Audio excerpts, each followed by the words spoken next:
All I'm gonna do is start it over till the volume works. So y'all take what resonates.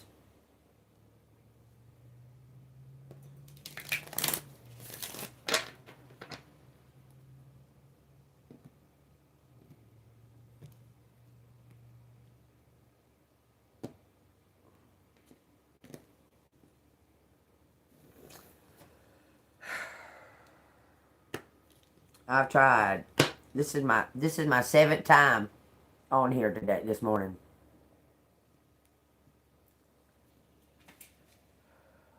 King of Wands got something for collective.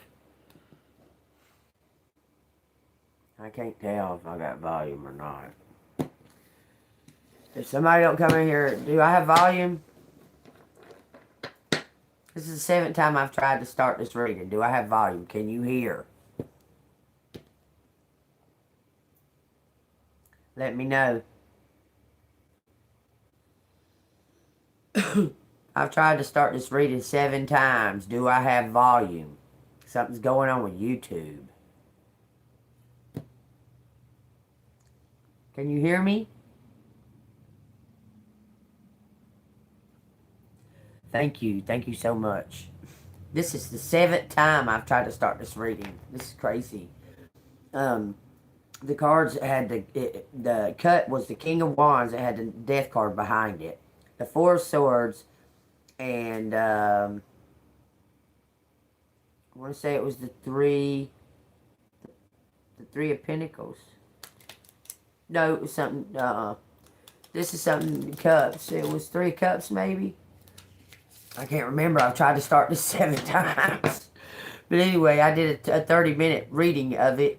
It looks like that someone. I'm just going to do a summary of that, and we can start from there. Okay. Look, it's this King of Wands, man. This King of Wands got fucking information. They want to tell it to you, okay? But it looks like that they're sick or they've got diagnosed with something or something to that effect, and they don't have nothing to lose, okay? But they want some type of settlement or something to that effect, okay? And they're about to expose all of this, okay? Because they don't have anything to lose. This is somebody that's had this knowledge before they got sick.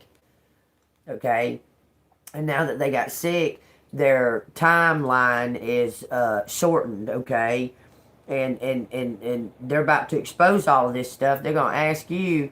They're gonna give everything to you, but they want you to go and help them live the rest of their life.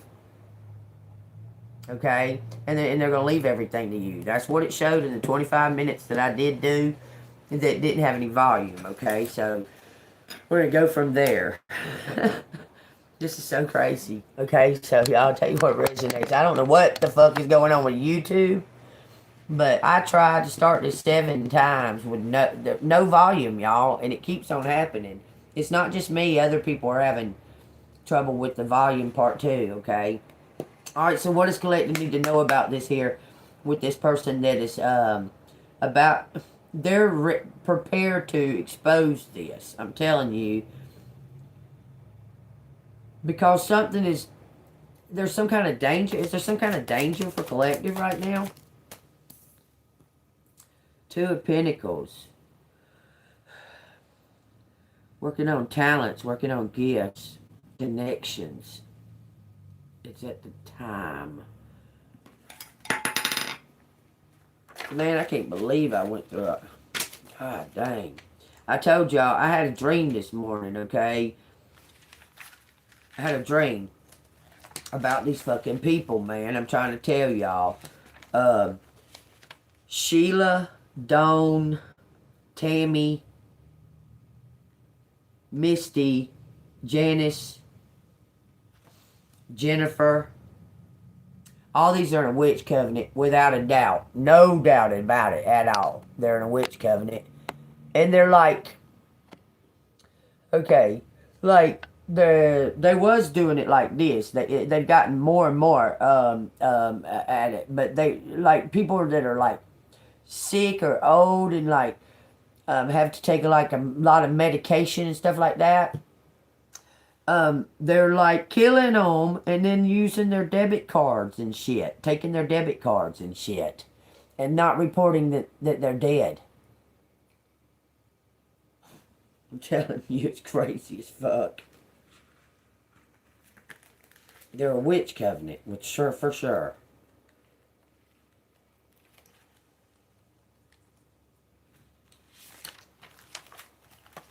Two of Pentacles, adaptability, balance, juggling priorities. In the upright position, the Two of Pentacles represents balance, adaptability, and the skill of juggling multiple priorities. Okay, this is what's going on. Okay, let me explain. They're dealing with a bunch of multiple priorities on their own, and you're dealing with a bunch of on your own. Y'all both got a lot on your plate. Okay? But somehow it's somehow connected. Okay? Good morning, good morning.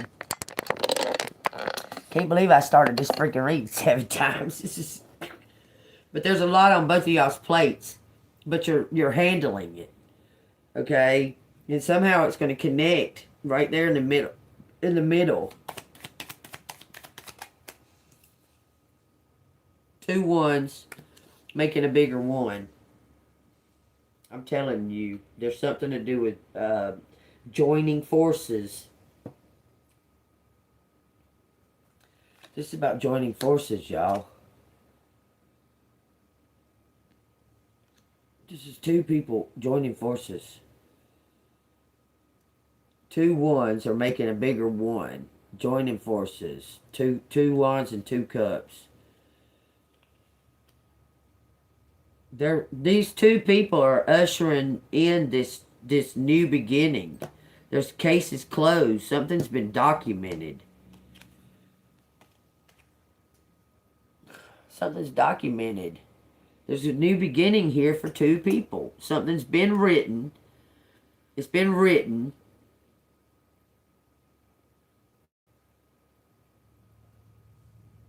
Collective, man, everything points to like you healed this person. Like this person feels like you healed them. By giving them some kind of initiative to go look for, go find these clues. There's some kind of proof. Somebody made a voodoo doll. Somebody put something in somebody's drink.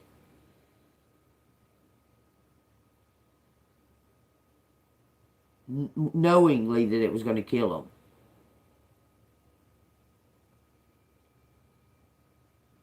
Something going on at the bank. What's going on at the bank?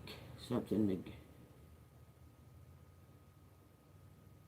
going on with the bank. Something to do with some kind of computer hack. Got the King of Swords on the bottom of the deck, y'all. What am I seeing there? 10 Wands. Somebody has gotten everything, dotting all the. I'm telling you, they're dotting all the I's and crossing all the T's. They got everything prepared, but they've been. They're burnt out. They're overloaded. It's overwhelming. There's a lot on both of y'all's plates. But something's going to be balanced right here. Look, because they're bringing this to you. This person is bringing you everything, man. They're going to bring you everything.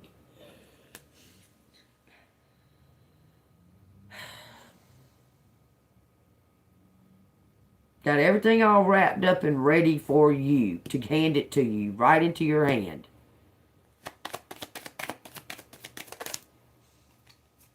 The King of Cups. The King of Pentacles. He's handing it to you. He wants you to have it. Ace of Cups. 7 Swords. It was stolen from you. How does he got it now? He's doing some. For some reason, he's been going like 2 steps forward, 3 steps back. 2 steps forward, 3 steps back. I don't know why it's telling me to say that, but it is. 5 Swords. 7 Wands. So he's back and forth on what to do. He's very much involved with these people that he's about to turn in. 7 Swords. I'm telling you, he knows that they did this. What is... This person wants to handle this or take care of this. Apparently, not a whole lot of people know this person's sick. Because they want to take care of this and handle this before it starts to show, it says.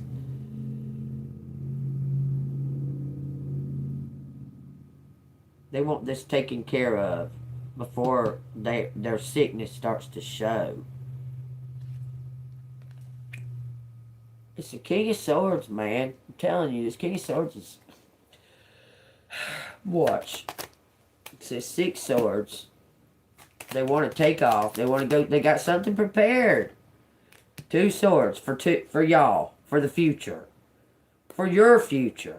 This person has prepared something for your future because they're going to die.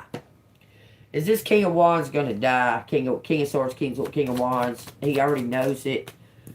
Look, he's been working on something. He's going to die. It's in the process. He's already been diagnosed. He knows it. He don't have any doubt. He just don't know when. 9 Wands. I'm telling you, he's like, goes in and out. He's doing some type of, it could be cancer or something. He's got to go do like, getting treatments. He's got to go do these treatments, and he wants to do something. He wants to be taken seriously, and if he's sick, they're not going to take him seriously. I'm telling you, but he's got some kind of proof that he's found something. He's watched something online. He's online right here too.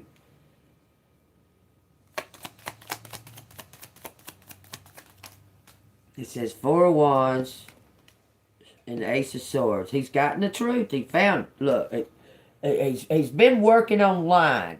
He hasn't been out and about. He hasn't been showing his face. He hasn't been showing his face. He's been doing something online. Discovering something. Because he was taking some kind of notes about this competition. Somebody has approached this dude and was like bad-mouthing you or something. I'm telling you, he's done some type of investigating on it. Because this is competition. And he's looking at all the ingredients. Because something is definitely written down without a doubt. It's written on that right there. And he's got the proof of it. But he's been doing some kind of something online. Working online undercover. His face is not showing. His face ain't showing. His face ain't showing. His face ain't showing. It's just his hands. All his face ain't showing. Not showing no faces. Preparing something.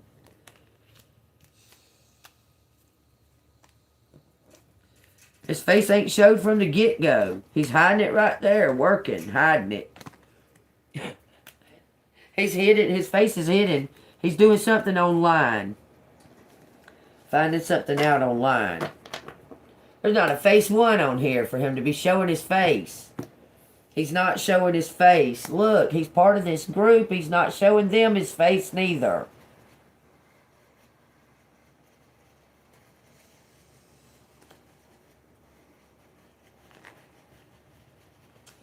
He's got something protected.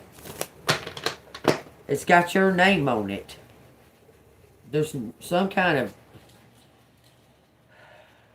There's been fights and competition. Okay. This person is looking at this. Okay, there's fights and competition. I see that. There's this 5 of Cups. And he's been looking at something online. There it is again. Lining something up. He's been lining something up. This card actually means success. That's its word. Look.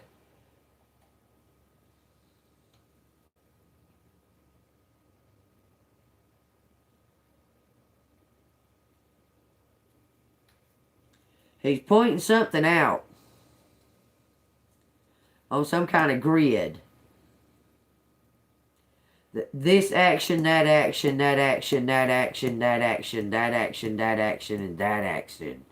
It's led to some kind of pinpoint.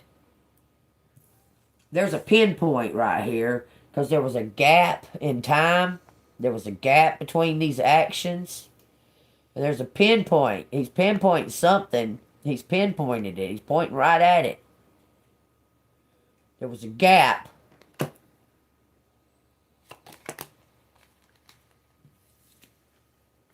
Look, he's figuring it out, man. He can see something. Something's not what it seems. You see, there's a dog, and on that baby there's a wolf. Something's not as it seems, and he's figuring something out. Look, somebody's of service.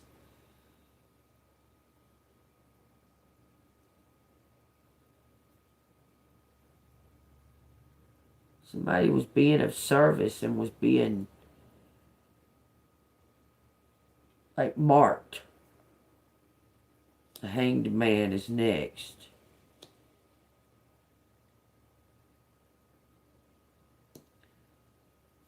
Somebody was serving. Somebody was serving. Collective, you were serving. You were working somewhere. You were working, helping others, helping people, doing some kind of job. They marked you, man. I'm telling you. Somebody marked you to do this to you. 3 of Wands and the Page of Swords. Something was supposed to be done at some kind of specific time. And it didn't. You're still alive. Something wasn't done at some kind of specific time. Somebody told them that it was. Somebody told somebody else that something had been done that wasn't done. And they were supposed to get, but it's past due. I'm telling you. It's past due, man. I'm telling you, something wasn't done that was supposed to get done. And they told him that it was done, but it wasn't. And here you are, still alive. I'm telling you, something's past due because he started using you for the information. This person was sent after you. I promise. This person was sent after you. They started doing their note. They started doing their... Okay, when a hitman is sent after you, they start investigating you. Like, where do you go? What's your habits? And so on and so forth. We started doing all that. Started watching you. This person was like, damn, wait a minute. You know, I think Collector's onto something. I swear. Then realizing he's been hired to kill you. He's seeing all the truth. Somehow or another, because you were being... There's some type of connection, some kind of telepathic connection between you and this person. That developed. Like they already... I'm telling you, he's been taking notes and watching you. He watches you on his phone, online, and then he takes down all the notes, and then takes the steps to go see if you're telling the truth and telling if you're authentic or not. I'm telling you, this person says you're fucking authentic. Because there's no way that you could know this stuff. And they go and investigate it. They got the means to do that. I'm telling you. Thanks.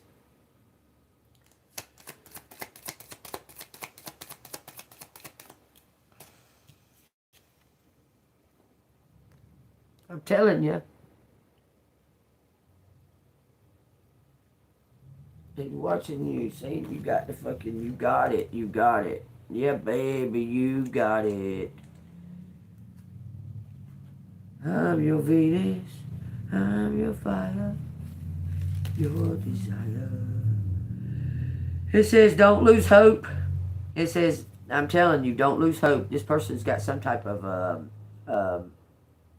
wild card in their pocket. It encourages you to seek inspiration, healing despite temporary setbacks. I'm telling you, they got some type of... Okay, this person is about to take out the garbage.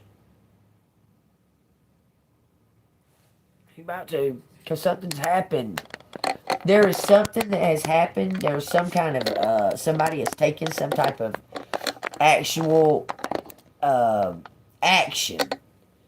And it's causing the timeline to go smaller. Do you understand? Somebody's maybe attacked you, collective, and it's causing the timeline because there's only a certain amount of time that they have left in order to bring this to an end. I'm telling you, somebody's attacked you, and this person is ready to maybe go off. Look, the Tower. Yep. I'm telling you, he's about to take out the trash. Who's taking out the trash? Look, they're bringing this new start for you. They want you to be in charge of something. I'm telling you.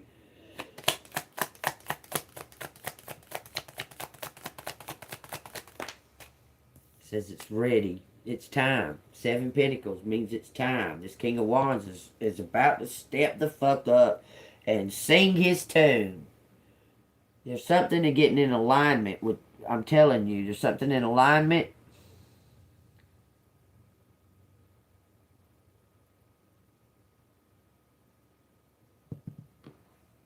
He's about to ready to come sing his tune. 7 Pentacles.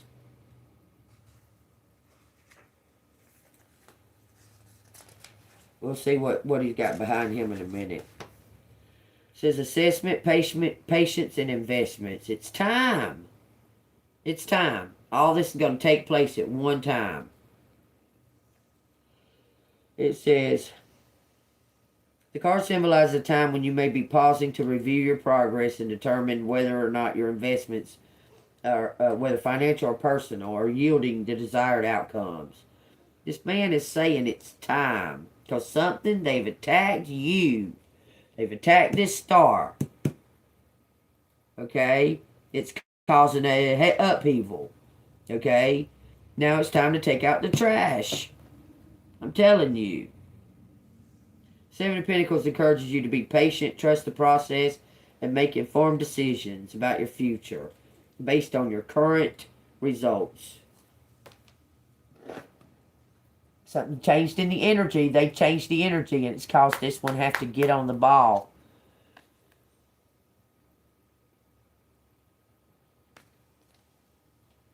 It says the Queen of Swords, the 7 of Swords. They're hunting. They're coming towards you. I promise you, this person has found you.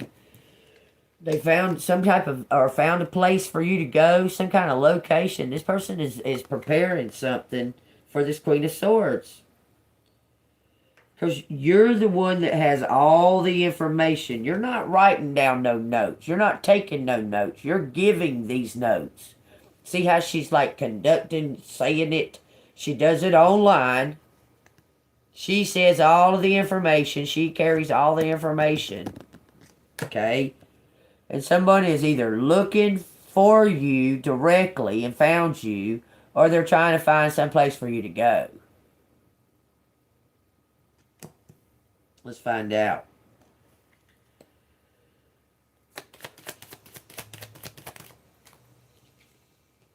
Queen of Pentacles. Somebody says you're the perfect fit, man. I'm telling you, they pinpointed you. Somebody says you're the perfect fit. You're the perfect balance of, we'll say, how do you say it? You're the perfect balance of bossed up. Oh, we can say it like this. You're the perfect balance of what do you call that shit? Tough love.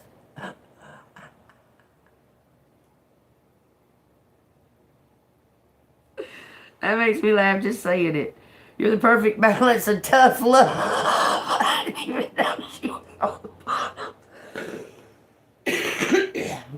Look, you may be stern, but you're fair. Okay? And you try to help and you try to serve and you do a really good job actually.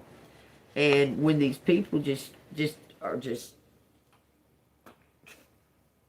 you're real honest. Okay? You're really honest. So it's kind of tough love because you're the kind of person they love to hate and hate that they love you. Do you understand? You're the combination. Okay? You're not a pushover. Okay? Even though they think that they may be able to push over. Okay? And you have the perfect balance of strength that intimidates at the same time. You have this welcoming, intimidating energy. You just say, come on. You're good. Don't fuck with me, I'll bust your fucking head. Okay? That kind of thing, okay? Like, you have the balance. You have the perfect balance of femininity and masculinity at the same time. You're an earth angel. That's the only way I can explain it. What you do, your intentions are good. You are for here to serve and to be of service, but you're not gonna fucking be walked all over. You're not gonna be taken advantage of. You're not gonna be abused because it's your nature to be of service. And they thought they was gonna be able to abuse you. I'm telling you. And something you've bucked up and showed them that you're not the fucking one. Like, you're all this. But you're the Empress. She stands in her own. She stands in her own. Independent, stands on her own. She don't have to have nobody. You do these things for the better and higher good of these people. You try to help them with your gifts and things, your service. And they underestimate you. And look, now somebody's intimidated they're intimidated. Somebody's intimidated now. Because God has got your back and about to expose this. I'm telling you, God's about to show the world who you are. Something about your consistency and never giving up. I don't know who these fucking people thought they was, man. They picked you, like, randomly because you're alone. God made it be that way. Promise you. These people have been doing this shit since they was kids, and they're in their 50s and 60s now. That's fucked up. What's this King of Swords know about it? Everything? Yeah. This King of the Swords knows everything about it, y'all. I promise you. Look, this Empress's destiny is about to... You're about to take off. You're about to go. You're about to, like, glow up. Because you've been authentic. Have you been authentic? Have you been hiding anything? Have you been holding anything back? Have you been keeping a secret? Any of that. I haven't. Hell, I haven't so much that it's right here on fucking live for the whole world to see. I ain't got nothing to hide. I told y'all every time these motherfuckers do the shit they do, it ain't on me. I ain't done nothing. I got nothing to hide. Nothing. I'm not holding back no secrets. Every time I find out or know something, I fucking try to give it to the right channels that need it. You know, like the chief, he's unavailable. Okay. Okay. Somebody's about to take a gamble on this Empress. Take what resonates. What do you want to tell me about that? This Empress and this Ten of Pentacles. High Priestess in reverse. This is the Ace of Pentacles. This is something you ain't gonna... God, look, I've been telling y'all this. This is like some kind of surprise for the universe. Because they know you're gifted. But let's see what the High Priestess in reverse wants to say about it. Tell me. It says hidden agenda. It says lack of intuition and unveiling secrets. It says the High Priestess may suggest hidden agendas, lack of intuition, or unveiling the secrets. It says something is definitely coming out about this money, y'all. I promise. You're going to be handed it. It says, it indicates a time when your inner wisdom may be clouded or when you need to be cautious about hidden truths and deceptions. So you've exposed something that should have been, you exposed something publicly that should have been disclosed. Somebody wants to talk to you. I'm telling you. The High Priestess can signify a need for deeper self-reflection and reconnection to your intuitive facilities. You lost your temper and exposed something publicly that was being worked on.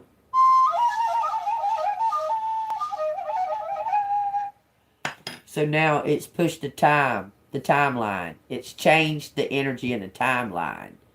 Okay? Because now something is like more pressing. It needs to be taken care of now. You've like pushed the timeline, collective, by revealing something almost too soon.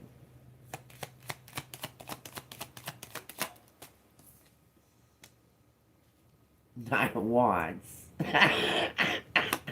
Because you lost your temper.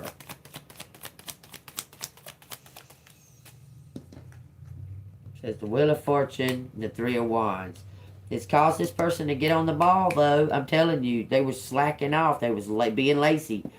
Because they're burnt out on this whole thing. Because this thing has been fucking just stretching out and stretching out and stretching out. But I'm telling you, you got somebody back on the ball. They was like slacking off. They was like, this is taking too long. This is forever, man. And they got on the ball and got something. It looks like they got something ready for this. They got something ready for this tower.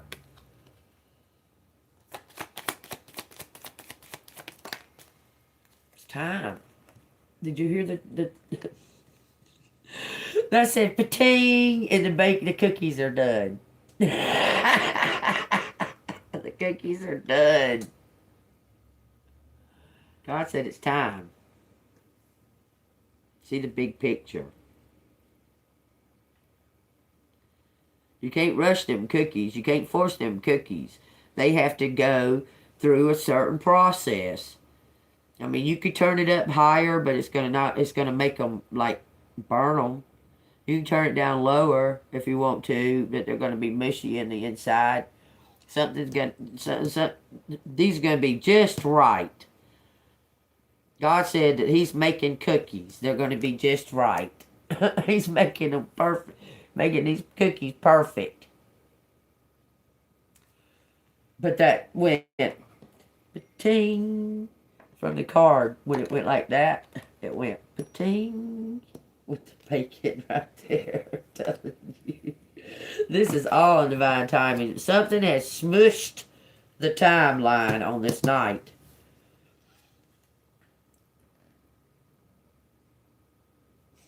I'm telling you, he's ready to sing.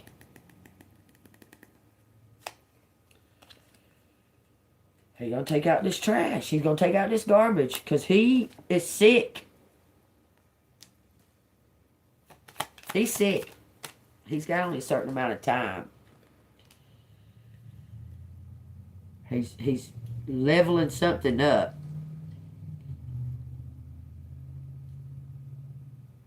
Made a plan. He's made a plan. This person's maybe already set up some type of wheel or something for everything to go to you. I'm telling you, he's maybe made a will. Did he make a will for to leave this to collective? Yeah. He's done left you in his will. Over these people. God, dog, what? Okay, so how's collective gonna find out about this? Man, this person set up a will for you. A trust fund.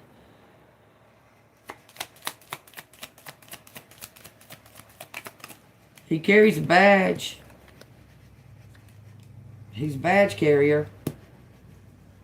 He's set up a trust fund. On God, on everything. When he found out that he was sick, he surrendered and he set up some type of fucking trust fund for you. This is a will. For you. Man.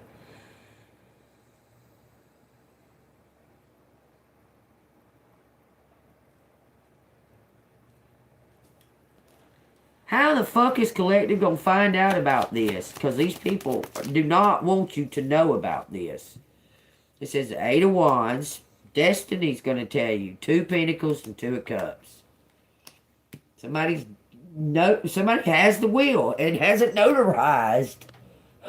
Gonna bring it to you. There's some kind of connection between you and somebody else. Because they're fixing to give you all this land, this house, everything. Y'all.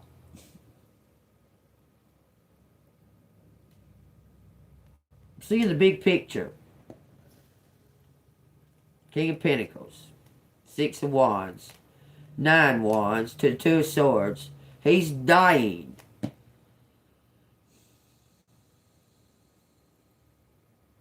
Said you're the perfect fit to give this to. You helped them or something somewhere along the line. This is, God dang, man. Everything's saying that your dad sent somebody out or something. Your real dad sent somebody out to fucking find you. This person was doing some other type of fucking work, like they were paid. This messenger that was sent to find you for your dad was like paid to be a hitman for you, but he didn't pay him to do it. Your dad didn't pay him to kill you. It's like somebody knew that there was an investigator looking for you. Okay? And they paid him to be your hitman. But he couldn't.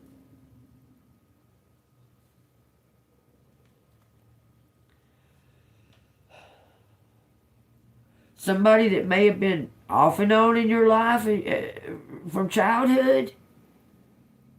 And y'all went in different directions.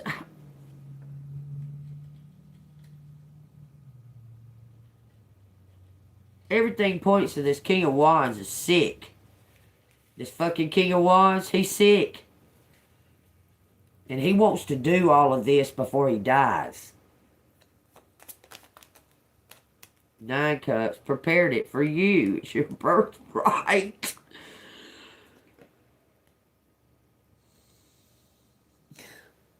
It's yours. I don't fucking... It's like a cross story here. Like 2 different stories merging and blending so fucking... It's really hard to... Ugh! Somebody has had information about you since your childhood.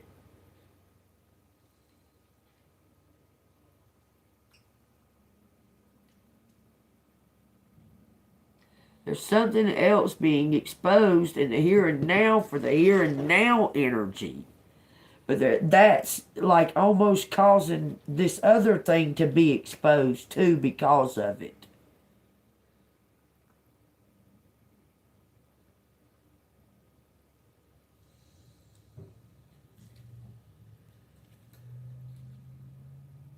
Some kind of judgment on some kind of decision about your childhood, about something in the past. Your dad. That's a grown man and that's a kid. A Cancer. I don't know. Somebody wants to know something about your fucking DNA. The devil. The devil's been working hard on this Knight of Pentacles.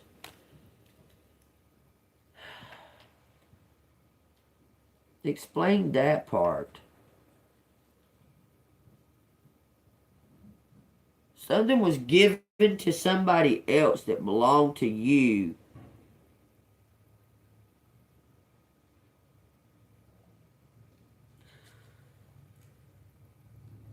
It was a house or something. How the fuck? Like, how did they find out about it? Collective don't fucking... It wasn't told.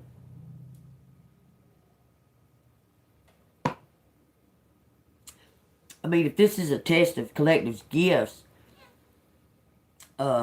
Collective's exposed the fact that it's there, but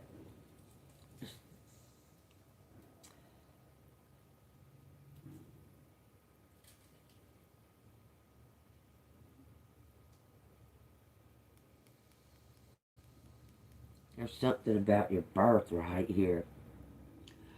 This is something to do with your birthright. And this person that was sent after you is sick now.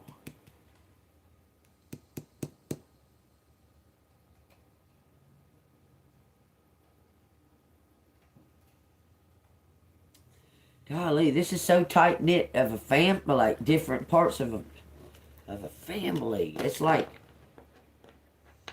someone just decided that something that was left to you, that you didn't deserve it. Even though it wasn't their place to decide that. Do you understand? And then it's like they try to send somebody to kill you so you didn't get it. But that person, it's like, knows everything. That person knows every fucking thing. I can't understand why they wouldn't just come on in and say.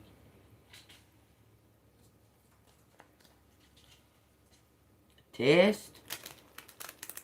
Someone's mental. The Devil and the Nine of Wands.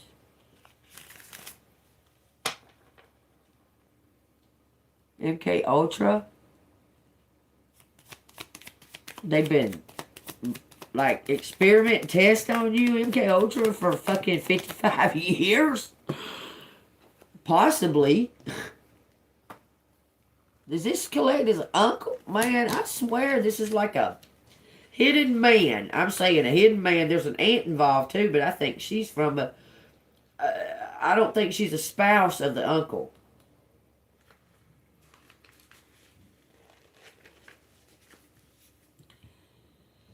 Three of Wands. Exploration, expansion, anticipation. The card symbolizes a stage in your journey where you've laid the groundwork for the plans and now looking out into the horizon, ready to venture beyond the current boundaries. It's a moment of expansion where you have this potential to explore new territories, physically and metaphorically. You're going to find out.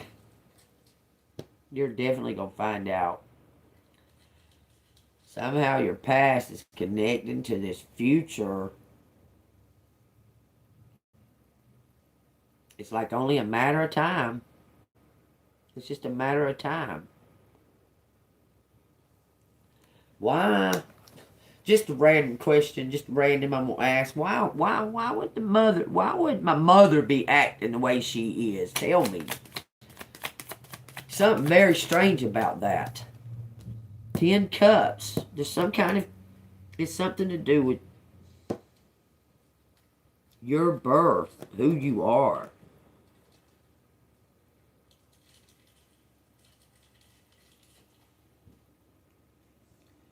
It left.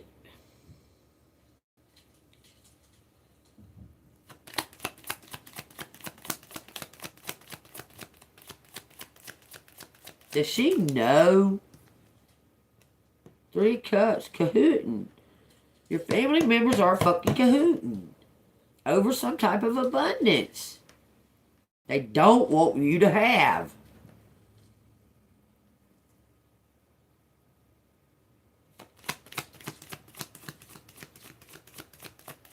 And where's it their fucking place? Look, I'm telling you, this is some kind of cahooting against you to keep you from getting this. Who's it their fucking place to judge whether or not you deserve this?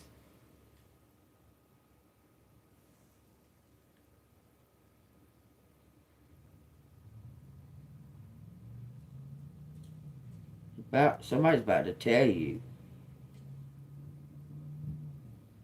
Or you've already spoken it out. Some kind of, there's some kind of, you're causing an upheaval for this King of Cups because it's caused him to have to fucking act.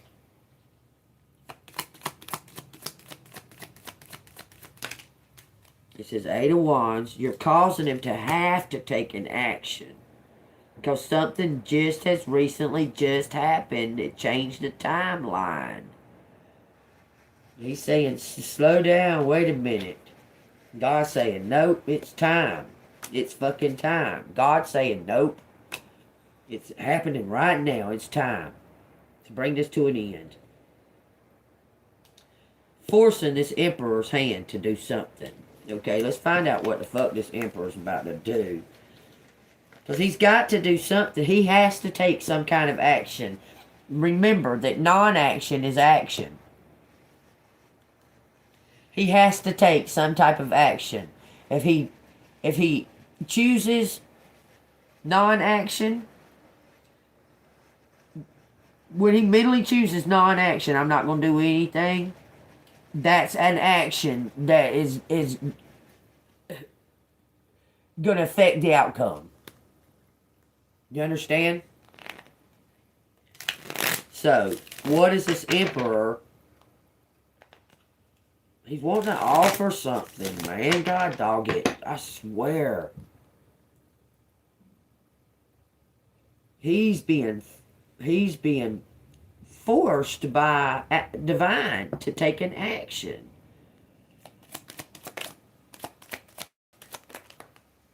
He's being forced by divine to take some kind of action. Bring this to an end. Nine of Wands and Nine of Swords.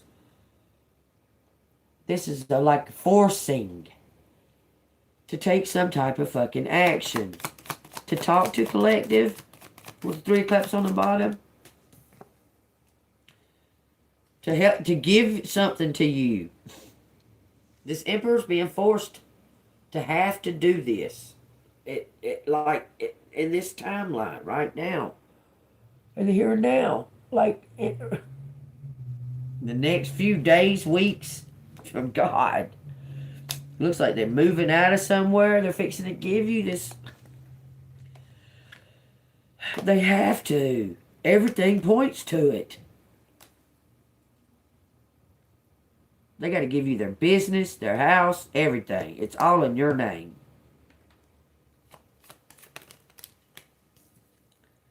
King of Cups and the Tower. He's got to leave. Going to, look, judgment. And what is this final judgment? What is this final judgment? The truth? Something's been written in your favor. He's got to go.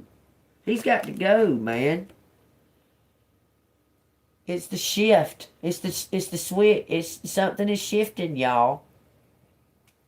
Some kind of cycle is over. This look like that hand is turning that moon around to see the other face on it.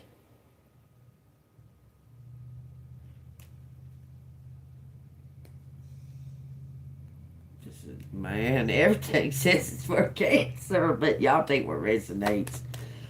It says something is... Okay, I'm going to read that Page of Swords.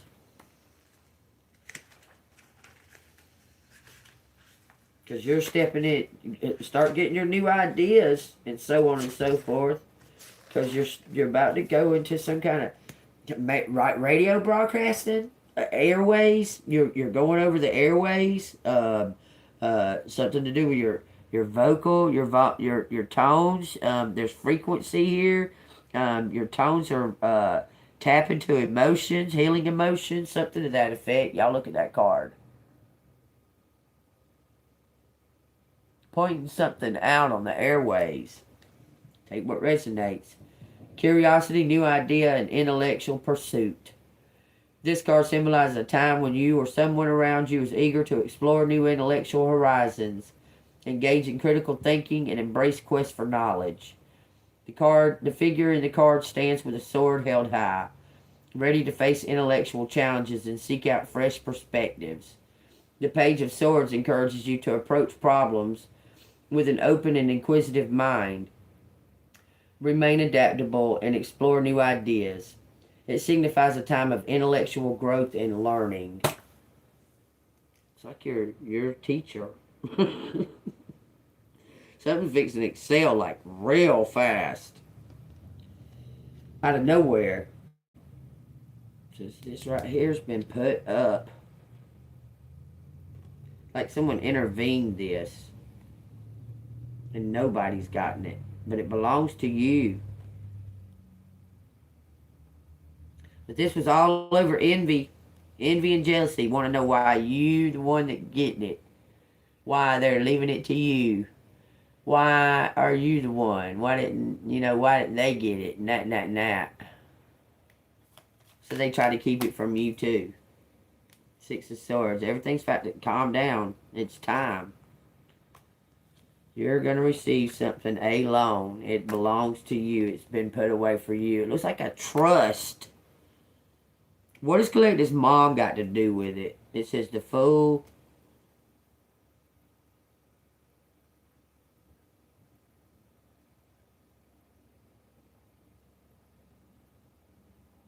Something to do with a house.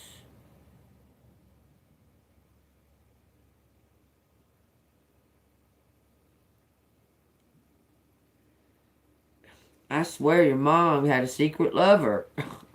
I swear. And you're the result of it. Your mom had a secret lover that took off on her. I don't care what she says. I don't care if it's embarrassing her or ashamed of it or what, but god dang, you're fucking grown. Hello, you're grown now. You might have been a kid then, but damn. You're fucking grown now. Fucking act responsible. That right there is ridiculous. Instead, you treat the kid like it did something. What a fucked up thing to do. Resent the child because dad abandoned. Try to keep shit from that child. Trick it. It was like they was trying to use you like a energy bank or something. It's really fucking crazy. Like they needed you there, but they didn't want you there. They needed you there. You're truly like Cinderella, but it's your real mom and not your fucking... Possibly, hell, I guess that's your fucking real mom. Shit, hell. These days, who fucking can tell? Now I'm seeing shit about experiment. The uncle was in the military. Went to his younger sister. Said, you're going to do this. You're going to do this.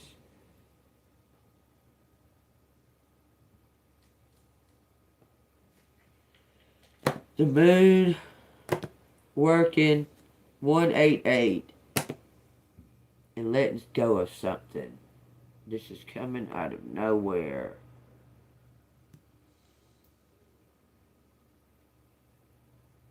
This person's got the sun right here.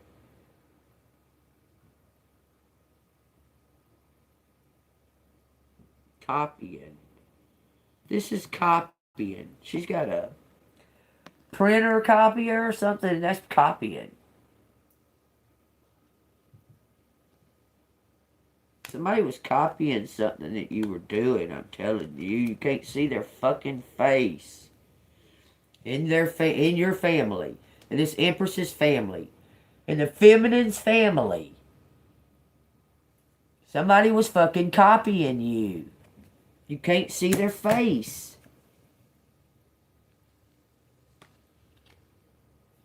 Using magic to try to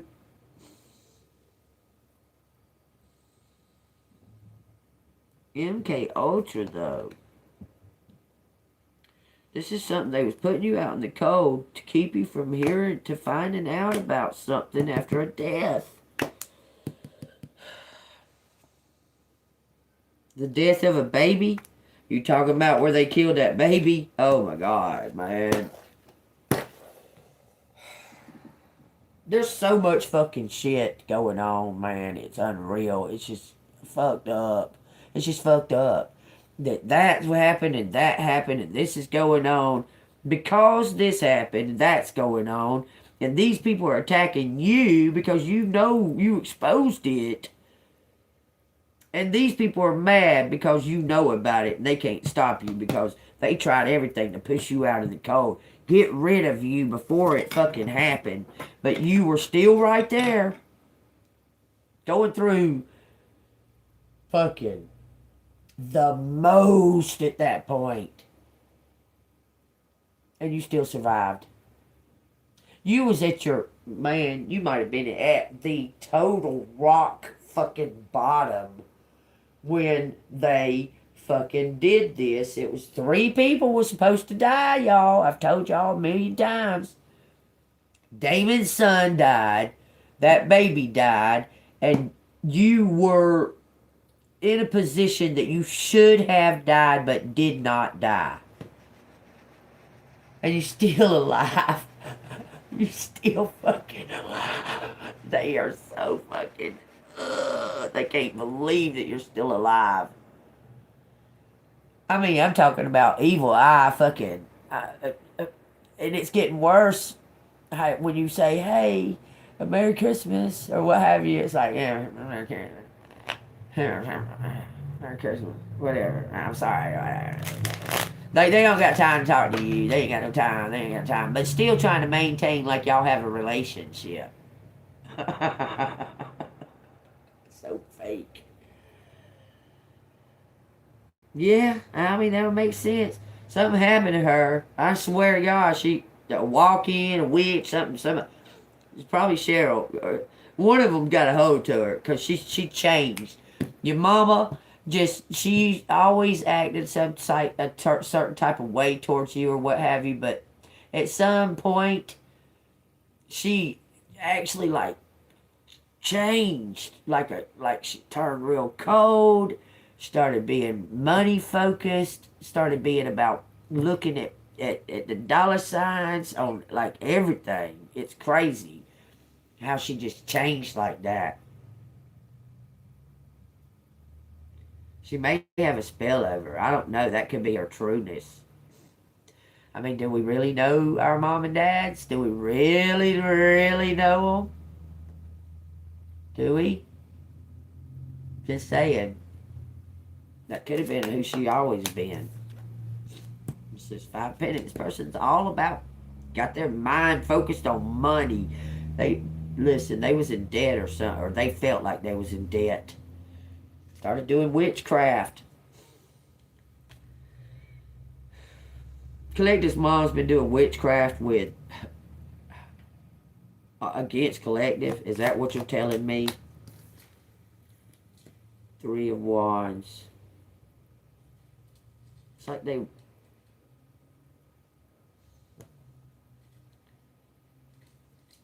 saying yeah. Why?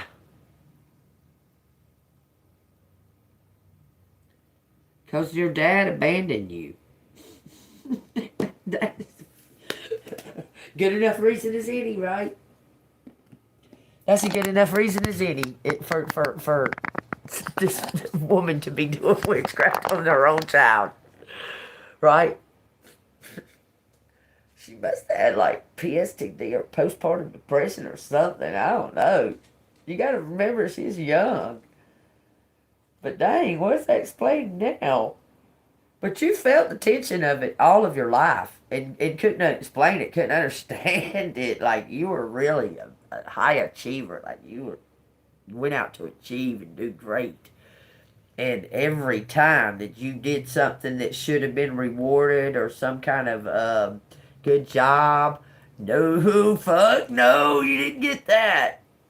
You got how it could have been better. You could have done fucking better. Criticized on it.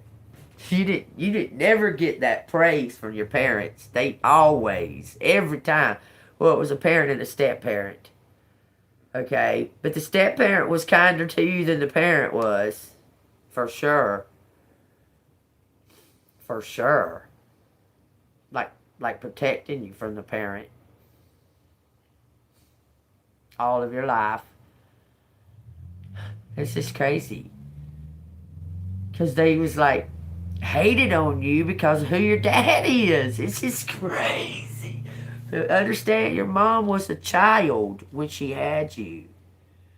Under influences of, she didn't have adult, like her mom was gone because her dad had just died 5 years earlier.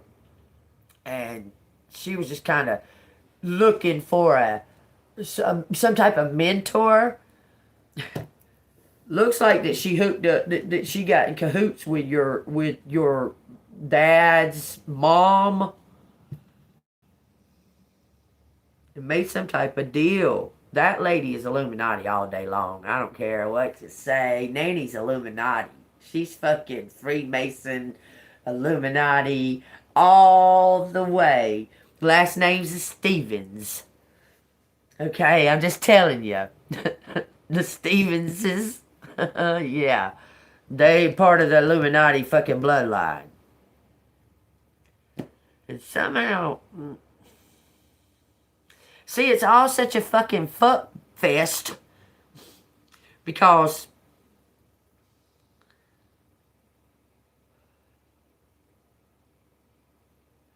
all right, your granddad. Your granddad had 2 families, y'all.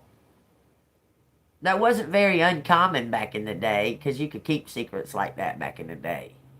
But he had 2 families. 2 of them. He had children that were all the same ages.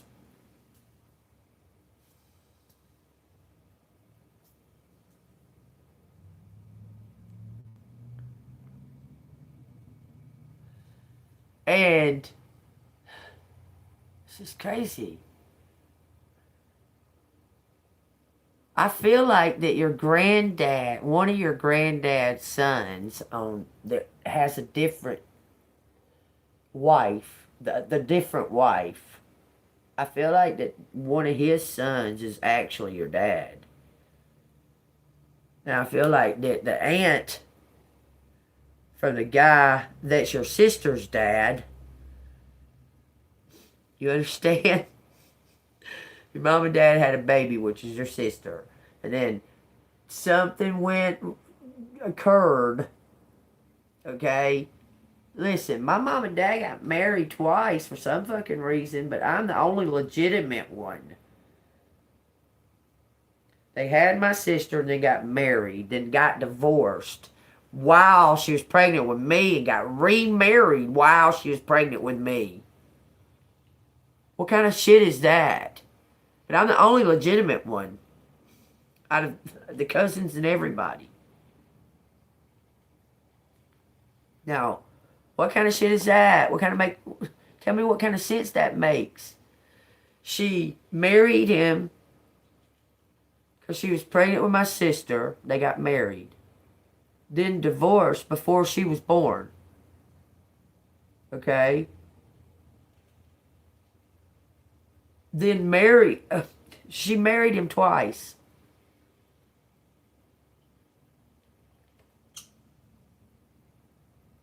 That's just, I don't know. And a lot of crazy shit. I have a younger sister. That's born on my older sister's birthday. It's so fucking crazy. I guess it's incest. I don't know if it's incest or not. Because it was my dad and one of the daughters of my granddad and his other wife made this baby, Michelle.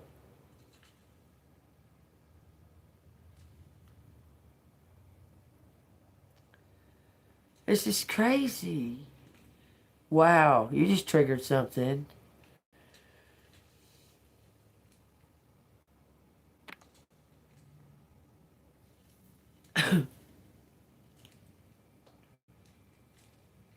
So there's another. Now that's possibly. I don't think it has anything to do with the twins. With the twin. But there was something revolving around your birth because they were there. This person, this individual that left something to you was there. They was at your birth. They saw you at your birth. They saw you at the hospital. They saw you with their eyes. Possibly even held you.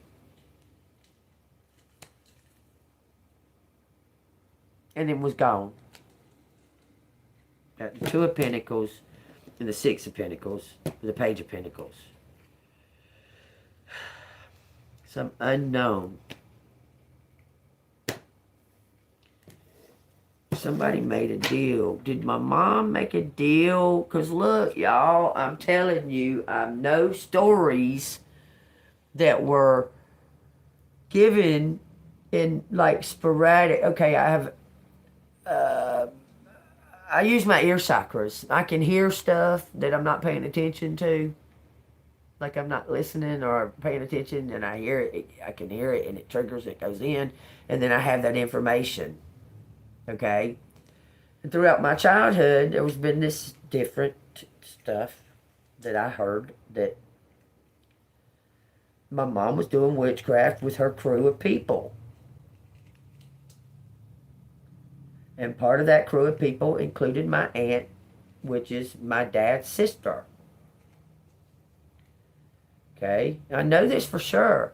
Now, my dad, his sister, she married a warlock. His last name Carter, of all things. Y'all look up the significance of that. Okay? And him and his sister were raised in the witchcraft. They were raised in it. Okay? And his sister's a high priestess. Like she's got like she's been doing this since she was born.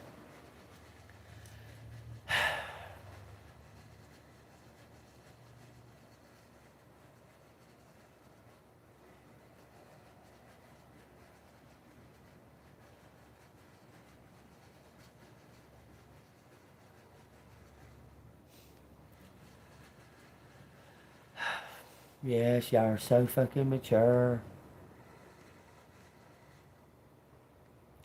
Are you done, faggot? Faggot Bulldog Rick, are you done? Did nobody ask you to come in here, you stupid ass motherfucker? Nobody. Why don't you just leave?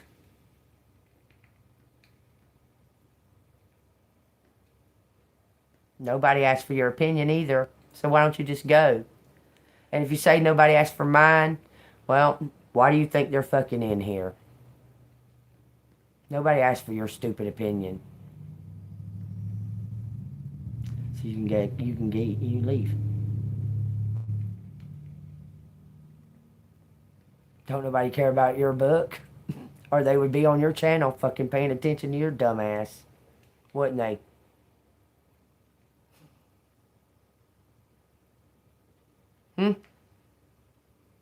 Got nothing to say now? Don't nobody give a fuck what you got to say, bull. Nobody.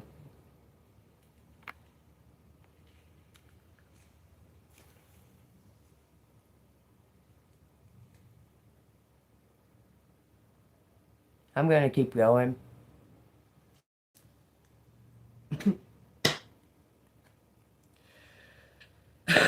some 33, y'all. God dang, man. Was this a ritual? God almighty, man. Are you? Is collective a product of a ritual? It's not the first time this has come up.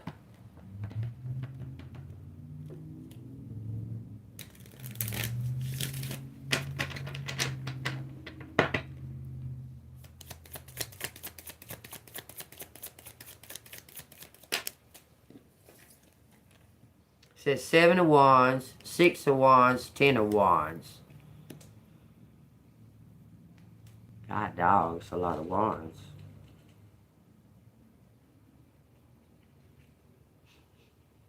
It says 33 out here. I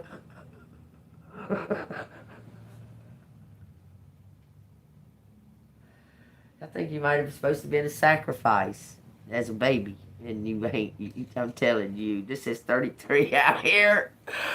This is crazy. 7 of Wands, 6 of Wands, and 10 of Wands. You're about to receive something. You're about to get the big picture, y'all. Look, you see, somebody had this put away for you. You see the picture there? Finding out, look, they're about to give you some kind of deed. And it's going to be some type of reality. You'll be moving in. This is an ending. This card means success. That card means success. Some type of ending. To bring something to closure. It says something about responsibilities. Where's that book? Oh, it's in this one. It says it. One of them says this is an ending, some type of success. It's time to rest.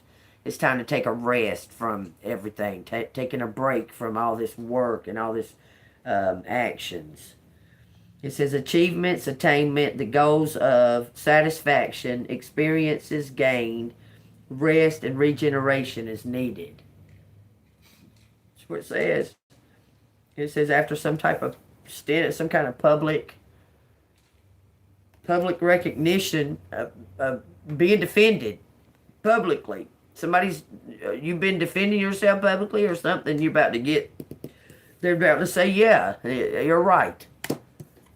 Bring it to an end. It says you need rest. It says the 10 of Wands shows an old man reaching for his final destination. He is hunched over with the weight of his load.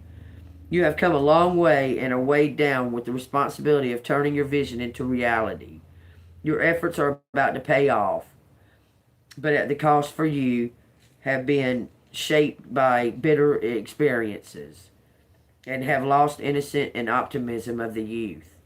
Because you found out a bunch of shit that, I mean, you went through a hell of a lot of shit for this to come finally to an end. So you're a little dim because of it. This is bittersweet, y'all. Okay? Because of all these actions from the past. It's going to be like, wow. That y'all could have, well, anyway. As you reach the end of the cycle, you can find satisfaction in all your achievements so far. It says you will need the rest and to recharge your batteries so that new ideas can form and you can start the process again. Whatever it is you're going to find out, it's going to be bittersweet, y'all. But all I can say is I'd rather know the truth about them instead of them deceiving and leaving like a... Because you want a connection. You wonder why they don't have a connection with you. Like, why are you so cold towards me? I mean, I was in your womb, lady. Like, I don't understand. Like, I mean, it's weird. Like she resents you for doing that, for her doing the ritual and you being created, but you didn't die. I swear. That's what it looks like. This is a 111 out here. That's 4 ones, y'all. That's 10, 11, and 1. With a 6 of swords.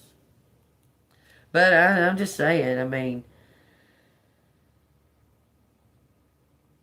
if all this is going to be taking place and you're going to be left out in the cold any fucking way, you might as well have the money that goes with it.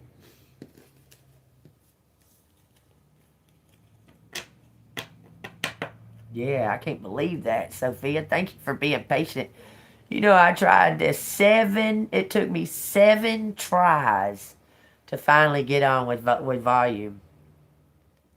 I don't know what YouTuber's doing, but that is crazy. It's crazy how that's working, but thank you for showing up. Yeah, mine too. Because she always thought that I was going to, like, I don't know, ask her something. She always thought I was going to ask her something. And you can see it. Man, you can see it right now. You can feel it right now, not even having a look in her face or nothing like that. You can call her or text her. You can feel it. That she's so fucking scared you're going to ask her something.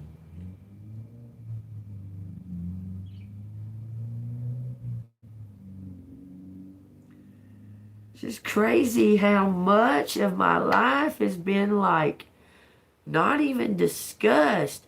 You know, I'm 55. I'll be 56 in June. Okay? And just recently, I don't know, I was triggered. And I just recently hit my mom up and I said, "Can you tell me about the day of my birth? I've never heard the story about it, ever." And then she hesitated, said she couldn't do it right then. Then she called me. Then she started telling me about it. And, you know, awkward things, there's little odd things. But she said there wasn't nobody at the hospital at all. Just her and my dad. That he had to borrow, he didn't have a car, he had to borrow a car from a crippled person. It was an MG, one of them little midget cars. And it was set up for a handicap to drive it. He had to borrow it, drive about an hour across Atlanta to East Atlanta to pick her up, to take her about 45 minutes back the other way to the hospital. On the hottest day ever on record, ever in all of history, I was born. I was born at 10:13 in the morning. And they scratched out the 13 with an ink pen and wrote 14. Is that something strange? Would that affect my birth chart at all? Y'all think? Y'all think it would? Y'all think that would affect my birth chart? That they just scratched out the 13 and wrote 14. They wrote it with an ink pen on my original birth certificate. That's crazy to me, because you got to send that shit off to the place for it to get notarized and stamped and all that shit. My original birth certificate has the 13 crossed out, because 10-13, okay? And then they scratched that out and put 14. And I don't know why. Was I born on 13 and a half? Was I born on the second of 13 and a half second? What the fuck? What would make them do that? Why would that one thing be that big of a deal that they would actually take a document, an official document, and put a different number on there? It's strange, ain't it? I mean, it's really, really strange. I was due on 4th of July. I was supposed to be born on 4th of July. That was my due date.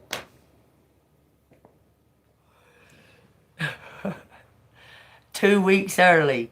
I was born June 23rd. Okay, so that in itself makes me think, well, what was wrong with the timelines on the fucking your accountability of when you got pregnant, mama? Like,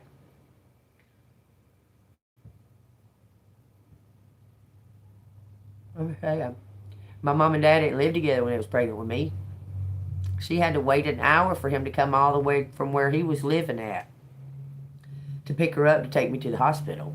I mean, take her to deliver me.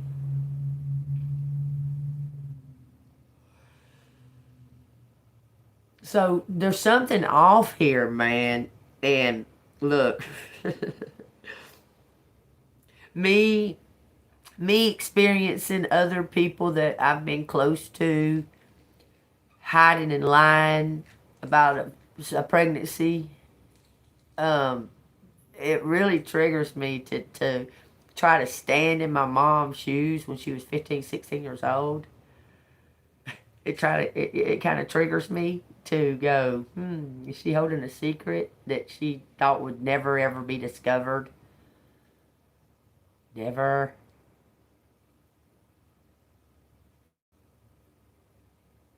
It makes me wonder. I mean, the timelines are all crazy and just weird shit around my birth. My grandma, the person they call my dad, she hates me from birth. I mean, she can't. She hates me, and I don't know why. I don't have no idea why. None at all why. She's hated me since when I was born. Like I'm the question of the child that who's her daddy or something. And I don't know about it because no one ever told me about it. I, they done drugs. I'm sure of it. They done drugs back then, but I don't think they were on heroin. My mom was only 15. Well, she was 16. My dad could have been on heroin. He was in a gang. He was in the Outlaws. Part of the Outlaws. Still is, as far as I know. And all of them still talk to each other. All them people, they're in their 70s. And they've all been talking to each other and being buds since they were like 11.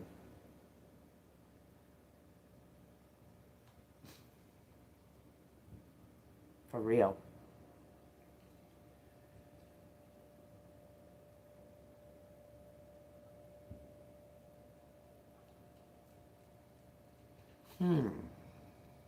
Well, there was very, very, very, very few pictures of us, of any of us.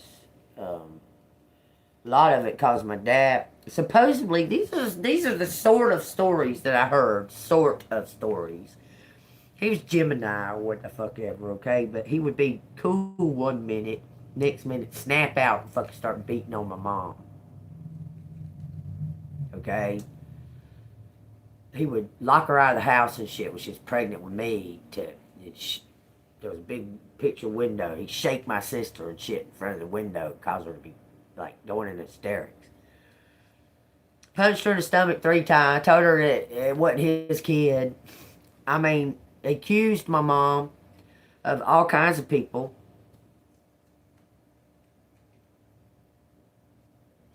It's just crazy because my dad's best friend accused his wife of being with my dad. It's fucked up. Years later, I meet the child that was accused, and we get married, not knowing any of this till after we're married. We went and eloped. We didn't know none of this till after we were married.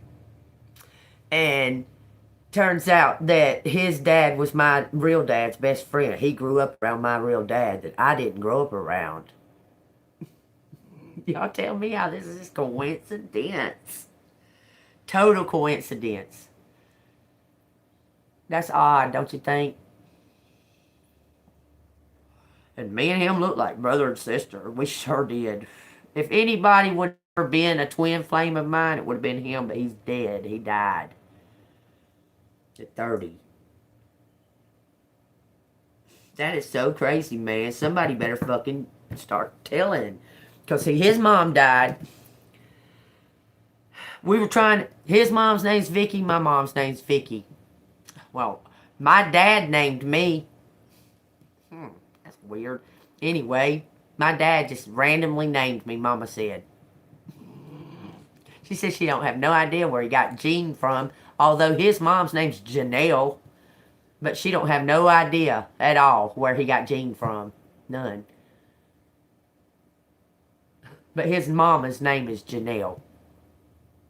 Just, all of it's just weird. And I think the only reason that she called him is because they were married. They were husband and wife.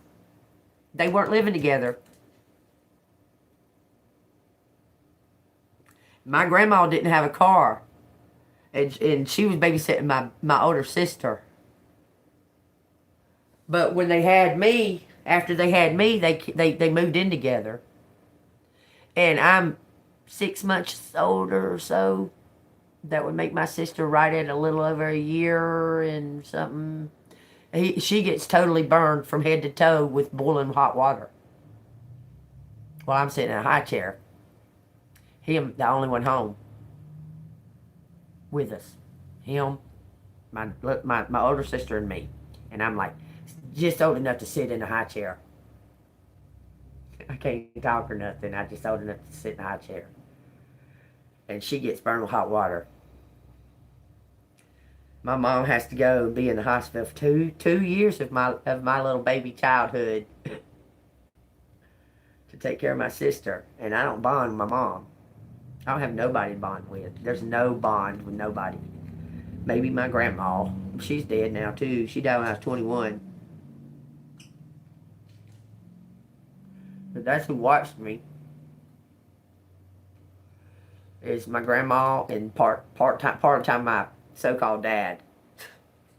But there's a secret around it, I'm telling you. Because when I was 8 or 9, we was in the grocery store. Me, my mom, and my sister. And my nanny seen me and knew who I was. And comes over and talked. I'm looking at her like she's fucking crazy. Okay, I don't know this lady. And she started talking to Mama. And then all of a sudden, they're like buds. My mom and my nanny. I don't get it. I don't get it.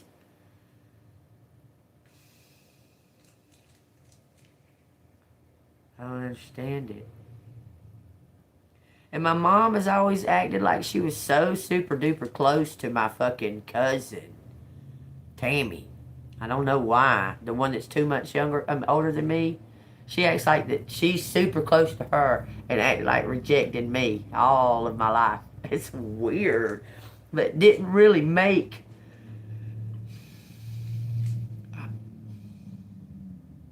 It's crazy. This is all just so... Did they switch us?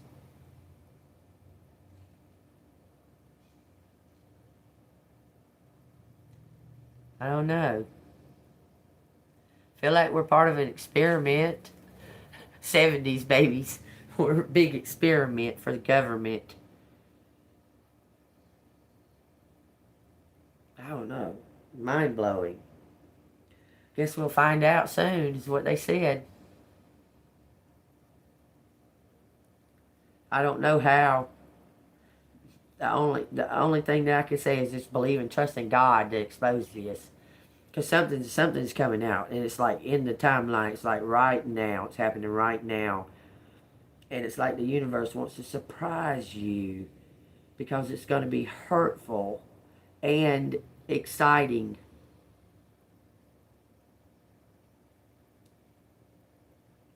It's like a real, true rebirth. Because you're going to find out you're not who you thought you were. You're not who they told you were all these years. That's what it's showing. You're the beautiful people. You're royalty of some kind. Bring this out. Just, I wish you just say it.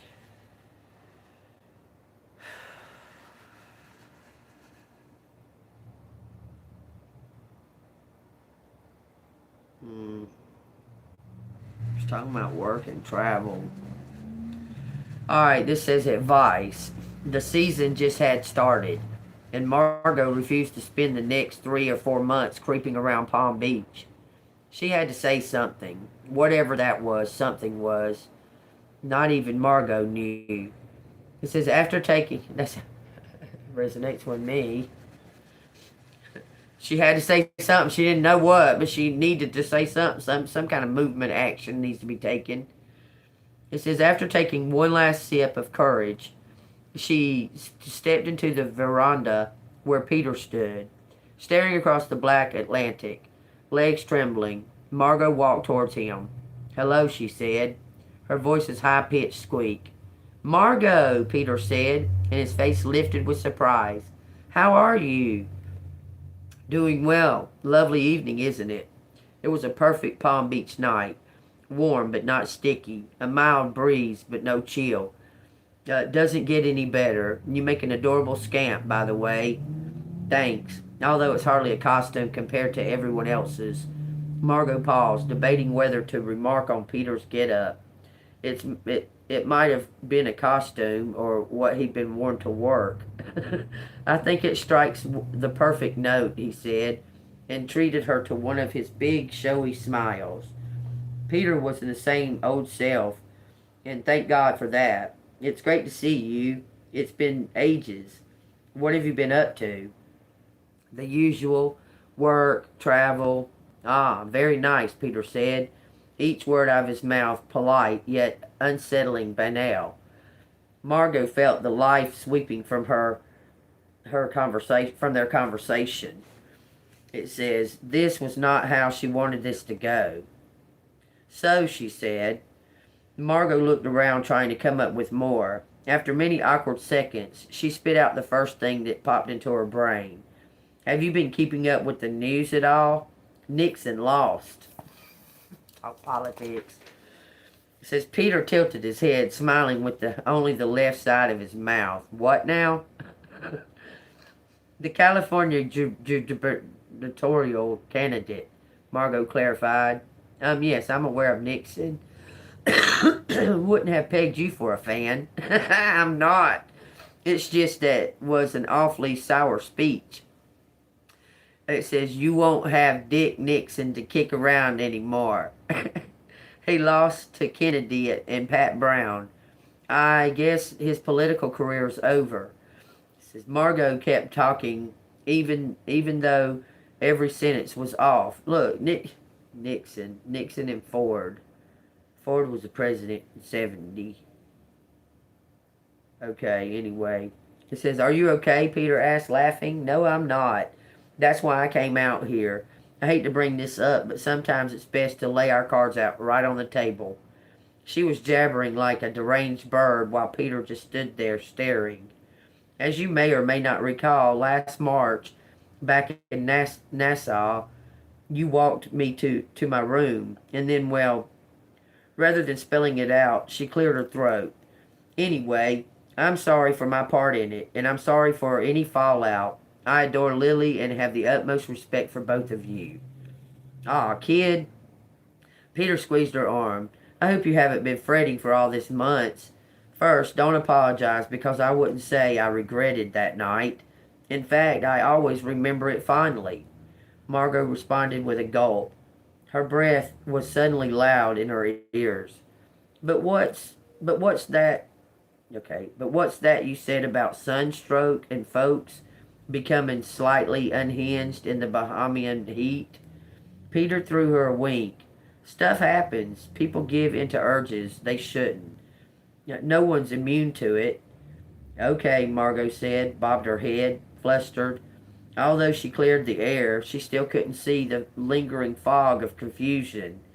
Also, one other thing, she winced.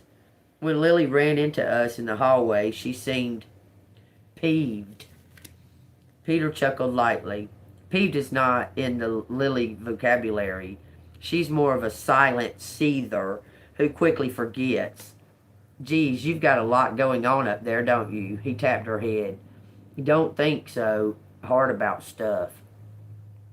but she named her new line the Sneaky Pete. Margot went on the unable to stop. And although she's charming as ever, I have to wonder whether she's eyeing me with suspicion. Not that there's any reason to be suspicious. All that you say, I apologize for contributing to any disharmony. And if I can make it better, please let me know. I only want the best for you both. Margot exhaled. There. It was all out very clumsily and artless, but she'd gotten it done. You are really too sweet, Peter said, but I promise, if Lily was ever upset, she forgot within a day. You did nothing wrong in the first place. Consider it water under the bridge. Margot smiled, relieved she wasn't on anyone's bad side, and hopefully they could all move on from here. Well, thank you, she said. I appreciate it. She sipped her cocktail, which was better and better, and the more she had. The rare drink improved by its aftertaste. Now that we put that hiccup in the rear view, what about you? What are you doing out here? Contemplating on how you barnstormed the sugar world?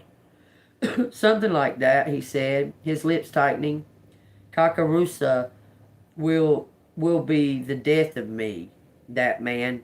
He clenched his fist for a second before releasing them. Never mind. I won't bore you with all that. You haven't told me what's going on with you, aside from your musings on Dick Nixon. He stepped closer and Margot's stomach flipped.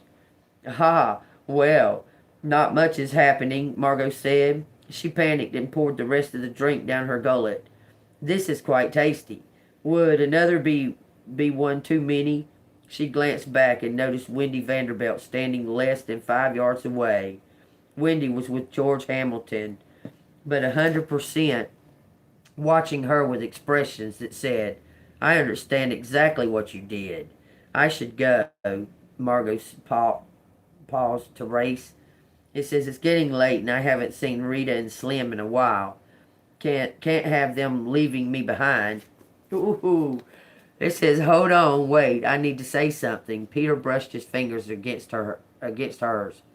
About that night. Margot hopped back. Peter, she yelped. Now Wendy was cutting a hot path in their direction, fingers curled like she wanted to strangle someone, which she no doubt did. Just as Margot contemplated her ability to fake a cardiac event, Rita appeared, planting herself between them. There you are, Rita said. We have an emergency. We do? Margot said, hoping she didn't seem too bright-eyed and bushy-tailed about it. Slim snapped his ankle whilst doing the Broadway, and we have to leave. Shit, Peter said. Is he okay? He'll be fine. His ego is more hurt than his foot, Rita said, her countenance plainly on the perturbed end of the spectrum. If Slim had attempted a newfangled two-step, an injury was the only result that made sense. Margot would have to thank him later. We need to get him home. The doctor will meet us there. Would you mind driving, Margot? Of course not. I've only had 4 drinks. Please ring if you need anything, Peter said, and the woman turned to go. As they took off towards the exit, Margot glanced back one time. Wendy was gone, and Peter stood alone, hands in his pockets, eyes fixed on the floor. Something was bothering him deeply, and Margot sensed it. Had a little to do with Kakarusa's sugar. Take that as it resonates, and it goes into chapter 48, which is 11. Something about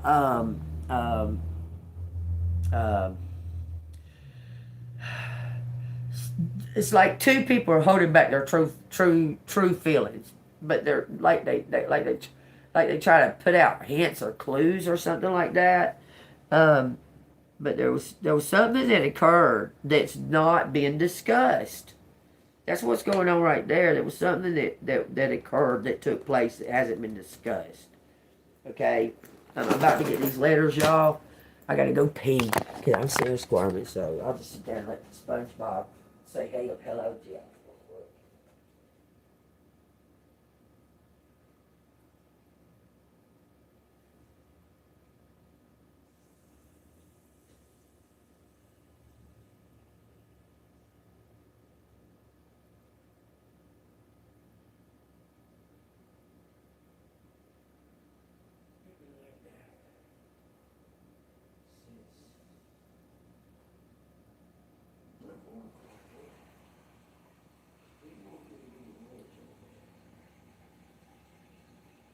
Pushing Jason.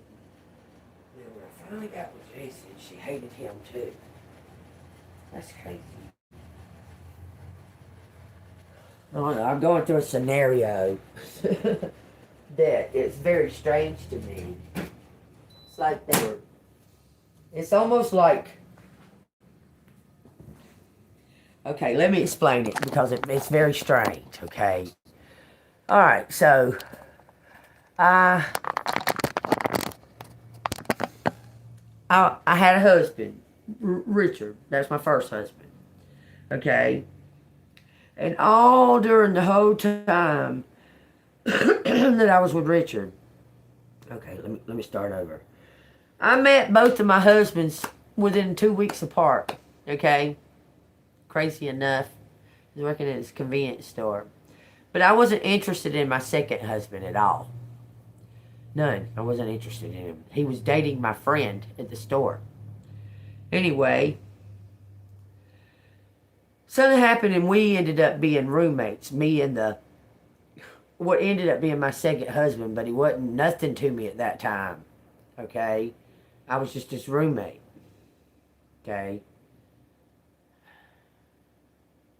But the whole time that I was with my first husband, the entire time, the whole fucking time that I was with my first husband, my mom was constantly trying to tell me how she would talk to first husband Richard, second husband Jason, that Jason called, and that Jason left a message, and that Jason asked you to call him, and that, saying all this stuff all the time, like around my first husband. Okay, and I'd be like, okay, like I didn't care that Jason called. You know what I'm saying? Because I loved. I was head over crazy in love with my first husband. He was took me. I was in love with him. Okay, wasn't dwelling on no Jason. Okay, but I had never been with Jason. I had never messed with Jason or anything. Something happened between me and Richard, and I had went home and I don't know. Things happened between me and Jason, but I wasn't interested in him like that. Like I saw him as a friend. Okay, you got to keep in mind I was in early 20s. This is all early 20s. Okay. Anyway, but he got mad because I got back with Richard, but I wasn't married to Richard at the time. Okay, but I left him at where we were roommating and went and married Richard. We went and eloped. Nobody knew nothing about it till we was already married. Okay. But the entire 3 years that I was married to Richard, Jason and my mom talked to each other all the time. Okay? After Richard was gone, then, he was gone. He wasn't dead yet. Okay? After that was done, I was working somewhere. I was working at Waffle House. And apparently Jason and my mom had been talking like they're buddies, like they're friends. Anyhow, me and Jason get together, and we get married and that. We're having a fight. We're in a fight, okay? We're arguing and fighting. He decides that he's going to call my mom. My mom. Okay?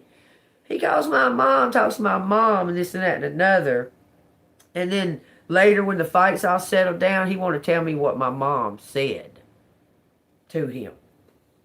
And this is what he said. This is what she said. This is what makes it sound to me like she was some type of handler or a holder watching me or something like that. Because she said to him, she's your problem now. That's what she said to Jason. She's your problem now. I had no idea that they were even conversating still. That's how sneaky they were doing. So were they in cahoots to MK Ultra me or something? Because it sure did seem that way. From the time I met Jason, he called my mom regularly without my knowledge because I was living with my husband, Richard. And I'd done been divorced from Richard about 4 years when I started talking to Jason again. I lost contact with him because I didn't understand why he was in cahoots with my mom. Like, I didn't understand that. Well, I started talking to this fool again. And I wouldn't marry him because I have this thing, y'all. I'm very funny, okay? I wouldn't marry Jason because my husband was still alive, even though we were divorced. He was still alive. So I wouldn't marry Jason until after my husband died. When he died, I married Jason.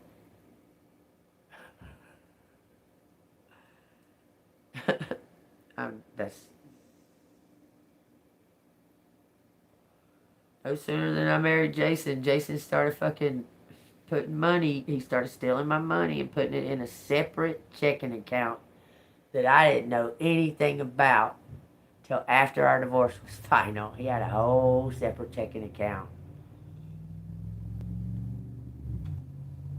that he created after we were married. And y'all have no idea. I took that boy from fucking rag. This boy was pitiful. He was pitiful. And I encouraged and inspired and took him to a higher plane of existence, and I got shit on for money because he got too much in his ego. Bad. He even admitted it. But there you go, y'all. That something weird, like they were my watchers. Did my mom make some kind of deal with my uncle when I was born? My uncle's ex-military. He was in Vietnam. He got shot in the leg. Got a Purple Heart or some shit for it. But he was only 19, or no, he was 20 when he got out of fucking Vietnam.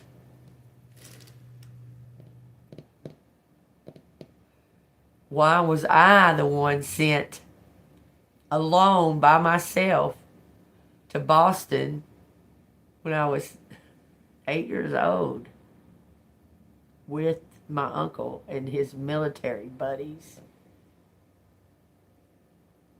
Patty was a female. 3 months I was sitting there. Had to come back on the plane all by myself. I was 8 years old. The air traffic controllers were on strike. Like they were programming me. It's like they were programming me. Like my uncle was programming me. When I think about it, all the stuff, all the activities that we did, like I was being programmed. Y'all think I'm lying. Listen, I got like 2 memories of being under the age of 5. And one of them, my mom was receiving a manila envelope from a man in a uniform. Looked like a pilot or something. It was like a bluish uniform. He had his cap under his shoulder right here, and he had a manila envelope, and he pulled it out, and he handed it to her in this empty fucking apartment that we were at. It was just me and my mom, and I was sitting at a little little kids table, like a little Tykes table, and I was they had given me a little book from the airport because the airport was right across the street, in College Park, and they gave me a little book from the airport to, like, you take the pencil and you scratch over and it reveals like a person, or it reveals like a plane wing, or it reveals whatever, okay? On this, you got to do like like that. It'll reveal it with the ink, with the paper, with the pencil lid. And I was sitting there doing that. And I remember Mama coming picking me up from the daycare center to take me to this empty fucking apartment that had that little kid's table in it and a couch. That's all it was in there. I remember looking outside. I remember walking to the door, looking outside, and there was dirt for the grass. There was a curb that, like, you pulled over the curb to park in the dirt that was kind of a driveway, but it wasn't a driveway. It was just dirt, lawn. And I remember looking up at that man and him talking to my mom. I was acting like I wasn't paying attention. I was looking at him. I kept looking at him like that. And he was wearing a blue uniform, and it looked like he was a pilot. He looked like a pilot. And my mama a manila envelope. It was like thick. That's one of my very vivid memories, and I have no idea why I was there alone, why my mom came to the daycare center me and my sister was at and just got me. I don't know. I don't know. I remember it vividly, though. I remember it like I'm sitting there right now, seeing it all happen right now in College Park. I swear. I can even tell you what I was wearing. Had on these little tiny nylon socks. They were nylon. They went all the way to my knee, but they were scrunched down. They were scrunched down. And I had on like what looked like Converse tennis shoes, little kid ones. And I had on this onesie that tied right here. It wasn't a onesie. What do you call it? A jumper, a romper. And it tied right here. And it had yellow around the edges. The trim was yellow, and the rest of it was like had like red, like this color red and orange and yellow, like what looked like triangles. They look like triangles or shapes, like real small all over it. I can even see myself standing there. She had my hair up. She had the wrist back here was kind of hanging down, and I had this one little like ponytail on the top. I can see myself perfectly. And I can see myself sitting in that little tyke's chair at that little tyke's table, and there was a cat. That's it. There was nothing else in that fucking apartment. Nothing. So why do I remember that? I don't know. I remember it clear, vivid, just clear. I can tell you what the weather was like, everything, but I don't remember what happened. Nothing. I remember scratching that little thing. It revealing to people. I can even see it. And I remember looking over and him handing her that. They were talking and him handing her that manila envelope. And that's all I remember about it. I don't know. Take what resonates, and if it resonates with you, hit the like button, subscribe to the channel. Let's see what these letters got to say about it. I can't believe I'm already in the 2 hours and hadn't even done the letters. That's so crazy. But at least you can hear me. At least the volume works. This is a completion for some kind of new beginning. Oh, I promise. Trust this. 9/14, April 19th. God, that sounds more familiar. That sounds more like it. Take what resonates. Divided. Cook, took, niece, cooked, took, nice, niece, nice, in, took, niece, in,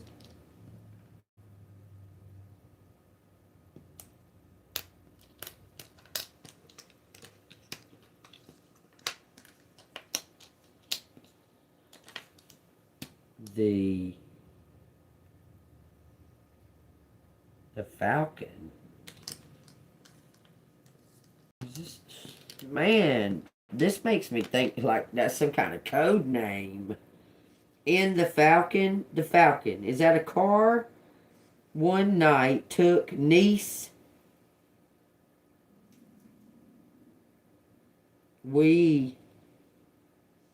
One night took niece, got caught. Something was caught. He caught in, okay. He caught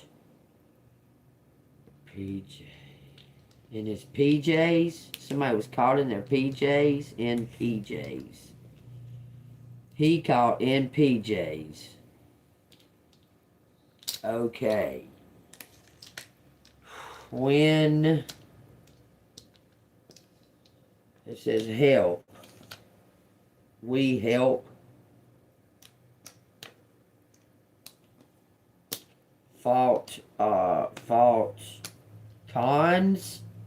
Connie.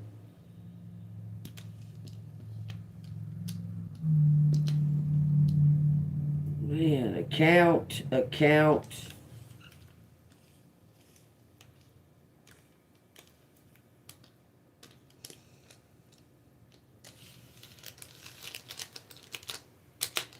Light on account. Night, height on weight on account. The weight. Hinge, fringe. No fringe. Okay, the weight on account. Help account. Accounting.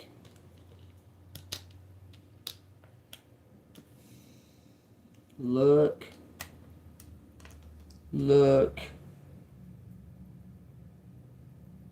It says peach.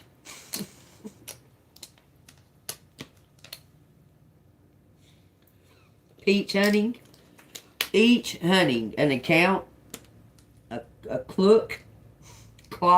Something's time running out. Time. A clock is running out. Man, wouldn't you want to be a fucking fly on the wall when your mama was 15 fucking years old? God dang.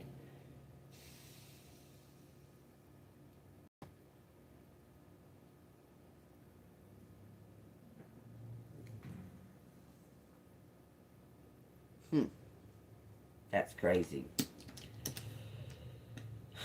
There's something going on with your birth. Her pregnancy. Channel out. Channel lock. Lock out. Lock up. Lock up. Them. Lock them up. I don't know why that bitch fucking called police didn't get locked up. It says Jackie. Something about clock in.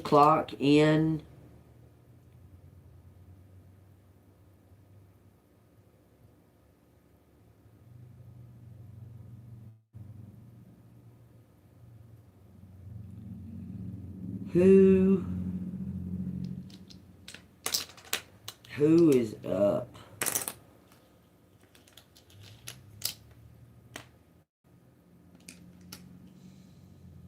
Who?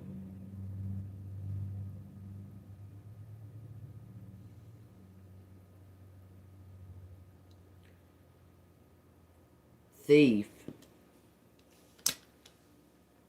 Who a thief? Catch a thief. To catch a thief.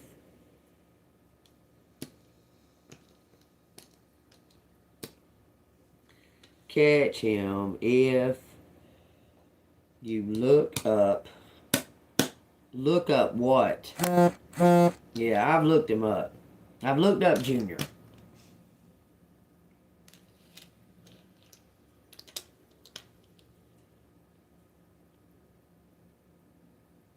Fix it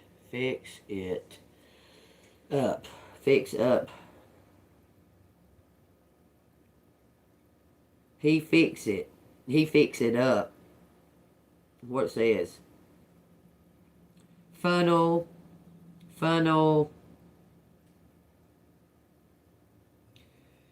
It says thinking of a change.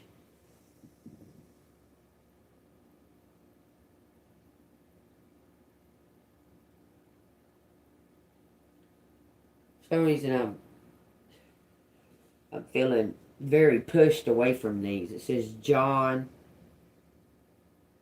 Something about lungs. Clung to life. Someone clung to life. Joe. Something about a file. Watch file. Somebody watched life. Somebody watched their whole fucking life. I feel like I don't want to do these, y'all. Just don't.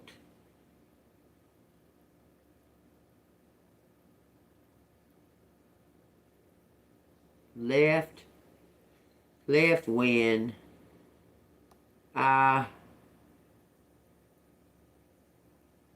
talk. Left when I walked in. When I walk in. Left when I walk in.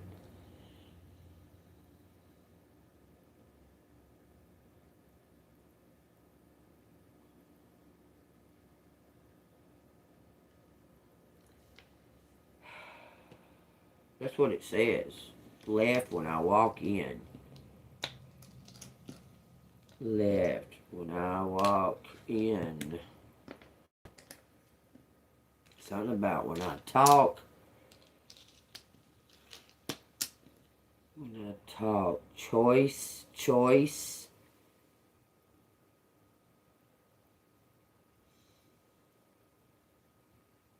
It says win, twin. Man, I see them out here. Oh, I don't feel it.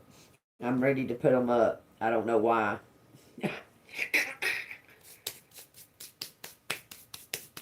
I don't know why. Pink clothes. Pink cloth. When he knew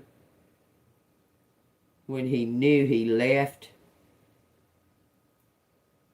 Says Tina.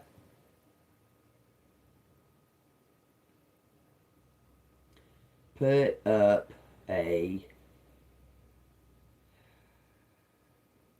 fight.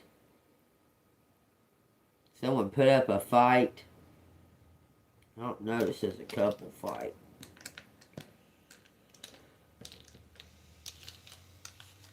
Something about kinfolks. K-I-N. Aiken. Couple fight.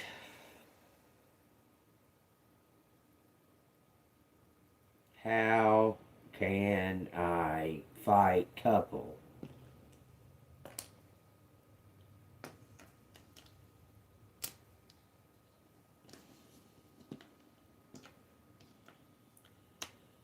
How can I fight couple?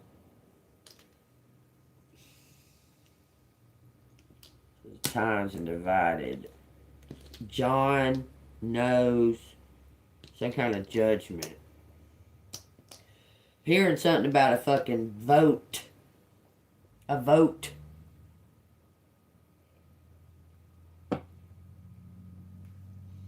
Now I can. Flight. Fly. Flight. Recoup.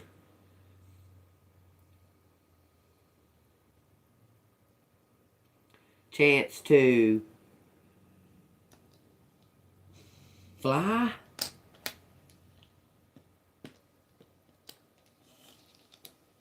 Chance to light. Chance to win.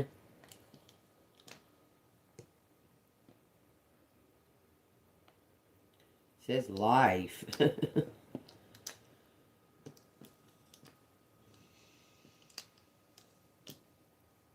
Win at life. Got an ant out here. It says ant knows. Okay, well come tell me, ant. Because you really picked some fucked up times to try to talk to me. the death of my dad that I love very much. You want to come try to talk to me? What was you even doing there? Like, I want to know what the fuck she was even doing there. If there's one question I want to ask her is, why was you at my stepdad's funeral? What the fuck was you doing there? I lied. She lied. Your aunt? I know. Ouch. Couch about or something.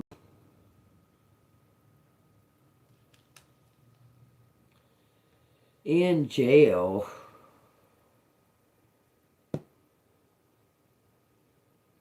Got a witch out here.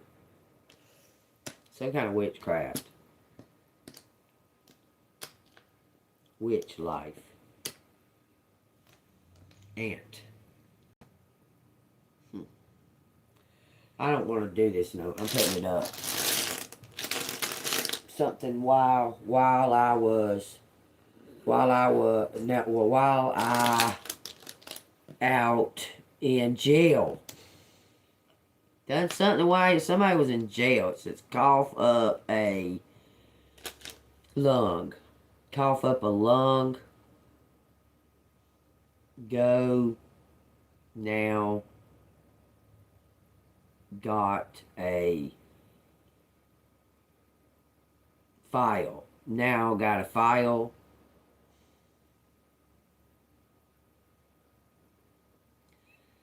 Teach them, or teach how not, something's haunted. It says haunt. Haunted now. Haunting now. Go haunting. Hunting. Oh no, I don't feel like I can do this right now. I feel like I need to put it up. It says facts out here. F-A-T-T-C-A. This word.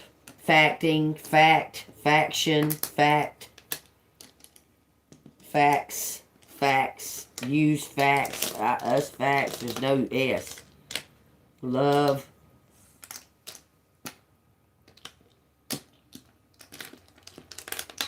In love.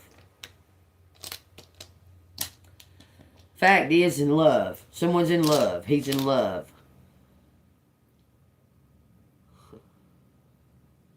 Chip.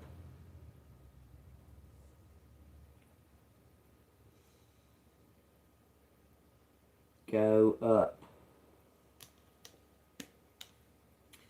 Jake or Jack, Jackie, John, Veil, act, actions.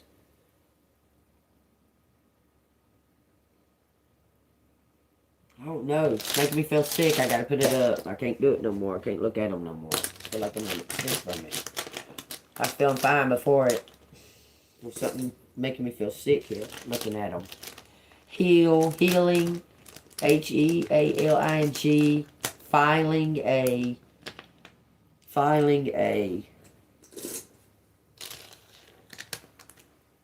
court, said court, no R, wait a minute, filing a, oh no, it said filing a something, and then it said something for life. Take that as it resonates. No, it's not a hoodie.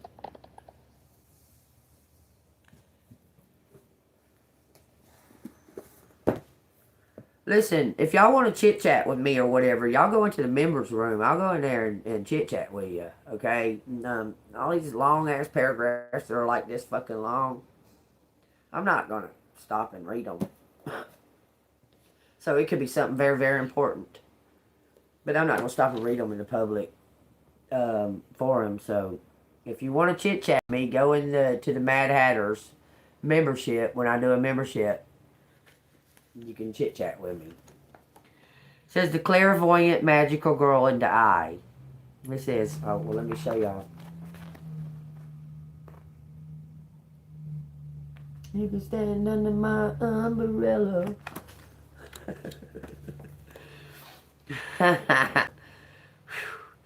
It says a week passed in the blink of an eye. Something's going to happen really fast, y'all. Was it because the magical girl of time had appeared? I had gotten into the habit of thinking she was at the root of everything that happened in my life. When my instant ramen didn't cook as quickly as I'd expected it to, the noodles ended up crunchy, and the expansive perm I got last year turned completely straight that week.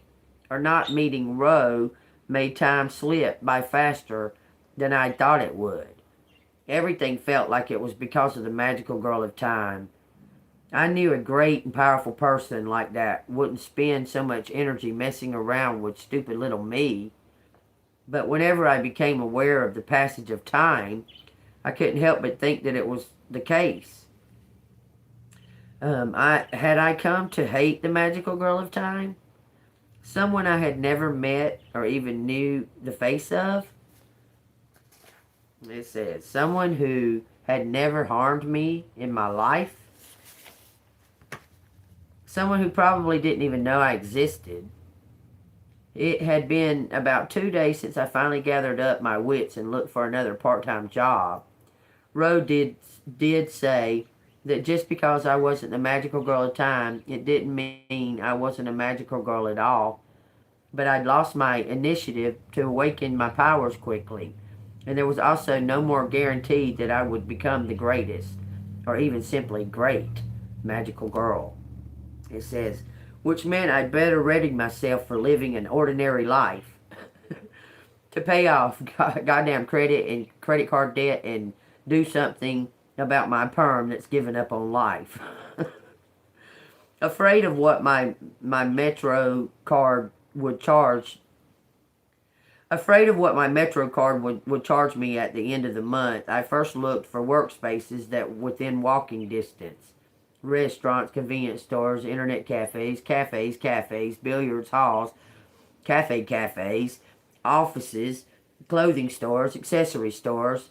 Why were there no jewelry or watch stores looking for people nowadays? Going down the list of places I could walk to within an hour, then to places 20 or 30 minutes away by bus, then going all the way to Gigione province before getting a hold of myself. I looked at a lot of places, but only a fraction of them looked like that they'd give me the time of day. Help wanted. Nearby residents preferred. College graduate and up. 20 to 24 years old. These words made me feel rejected right off the bat, crushing me before I could hastily click the button on my browser. And what the hell were these modern bars? Talking bars that were always looking for people?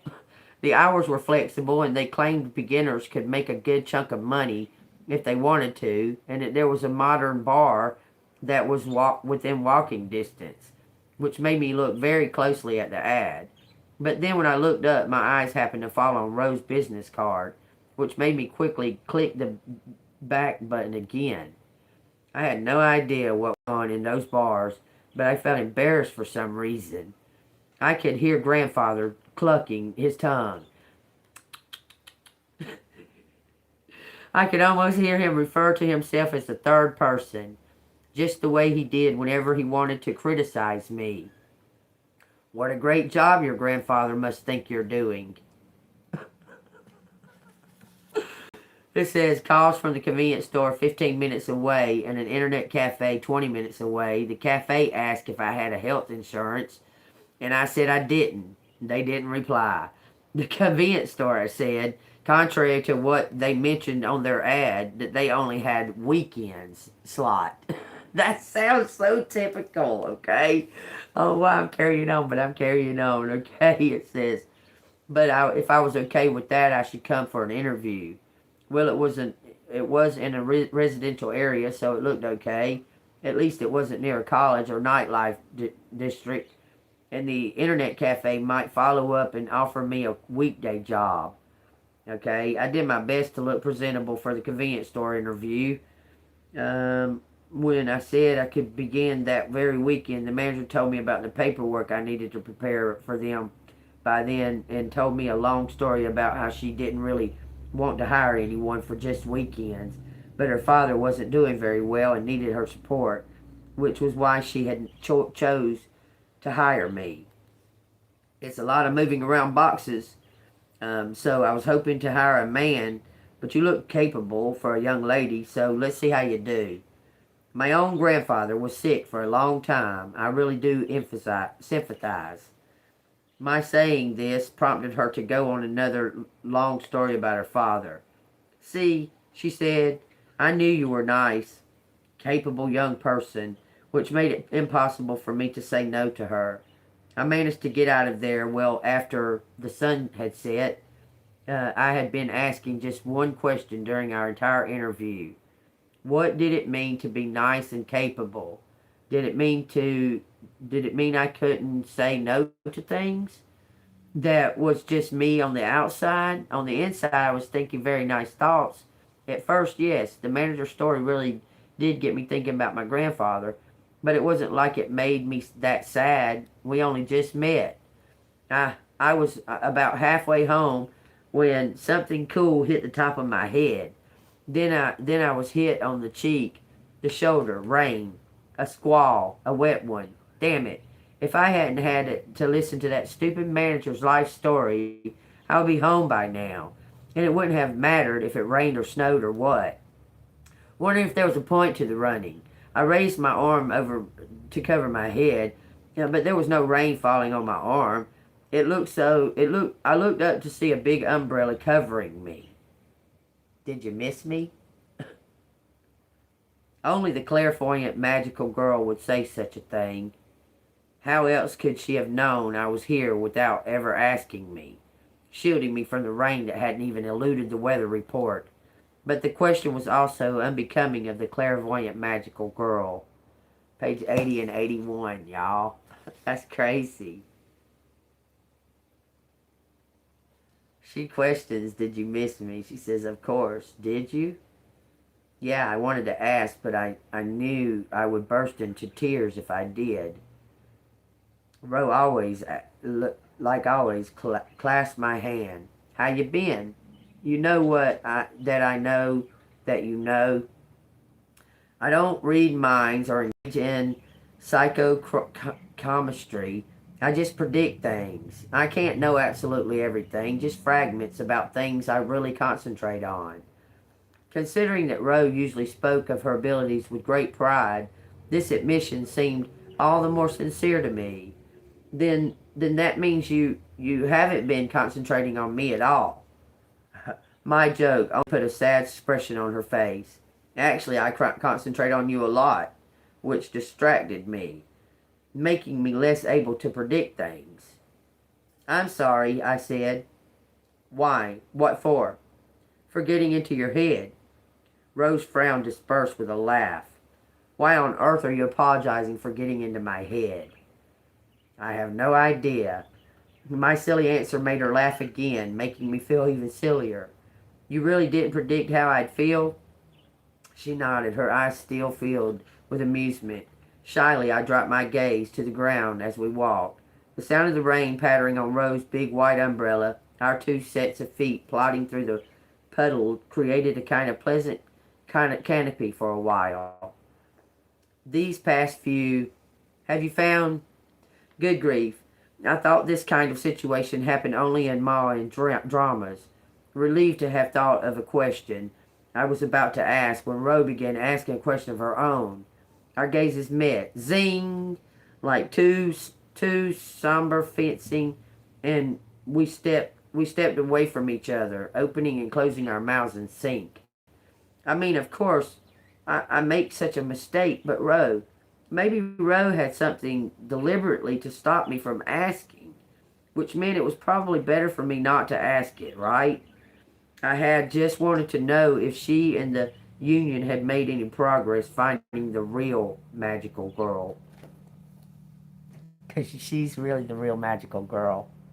So she was going to ask her, and she stopped her. She interrupted her. If she was going to ask, the one that's the real magical girl was about to ask Ro, have they had any progress in finding the real magical girl? Ro stopped her. Didn't let her finish it. because she's the real magical girl. Okay? It says, Jane had mentioned Stephen was coming over with her, and it hurt Anna's feelings a little. It made what Felix had said to her about Jane feel less like a kindness he was trying to do for her, and maybe more like a result of three of them gossiping about her. Did they all think she was another one of Jane's eternal soccer wags, eager for 2 weeks of good sex and then 6 weeks of hurt feelings? There was the possibility, Anna thought, while pulling out her art supplies and putting her nice, expensive pens into a neat rows, that's what she thought were new friendships were nothing. She was an antidote to these people. Someone who they would call Anna or who played soccer for Jane for her fall semester. Stephen was telling a story about going to the Alpha step show that night before and watching them dance against some Korean b-boys. Why didn't you text me? Jane kept saying. He showed them a video of the two guys doing what he called an air flare. The human body is incredible, Anna said. As always, seeing someone accomplish something physical and beautifully relaxed her. Sometimes, when she couldn't sleep, she watched footage on YouTube of synchronized swimmers and elaborate gymnastic routines. Anna waited for one of them to pull out the edibles or the acre. But instead, Stephen pulled out the Ziploc bag filled with what was clearly tea. She waited for them to explain that it was drugs of some kind, but instead, he abused himself, exactly measuring out 3 cups and going down the hall for water to put it in the tea. Somebody thought somebody was doing something like wrong and they wasn't. It says there it was, artist, who said this was part of her process of speaking to the divine. She winced when saying the words divine. It was another thing Anna liked about her, the way Jane's facial expression couldn't help but betray how she really felt. She said that tea was a way to help her.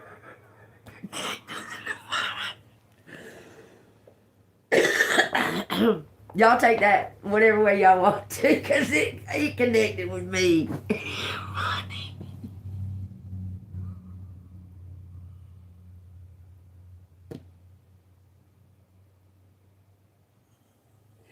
That shit's funny. Inside joke, I guess. Spiritual joke. I guess spirits fucking telling me a joke.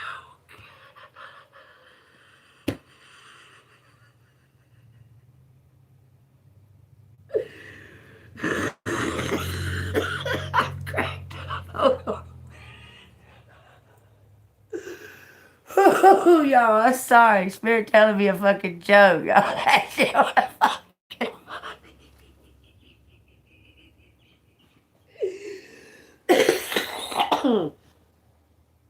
God dang, that shit was funny. Ooh. Let's see, which one was it? The beautiful people. Yeah. Did I have the beautiful people or did I have me to death cross? I know I had the magical girl of time. She's retiring.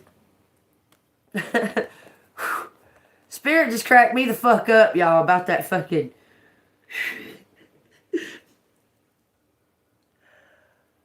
what Jane said. Jane said...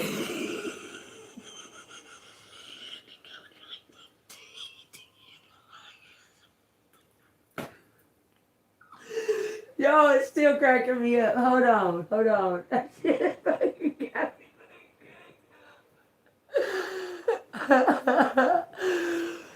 Oh, because it sounded like what I would say. Like something she gotta have her tea to connect to the divine.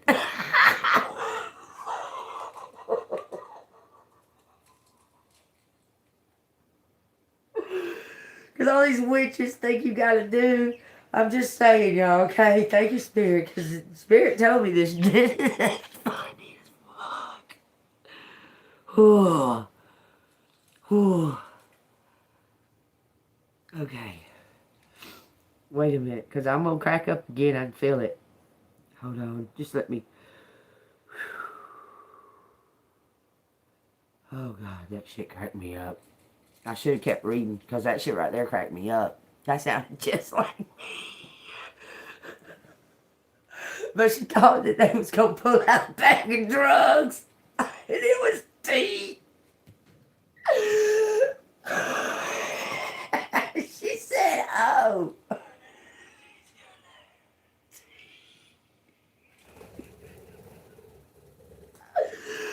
Oh my God. Hold on, y'all.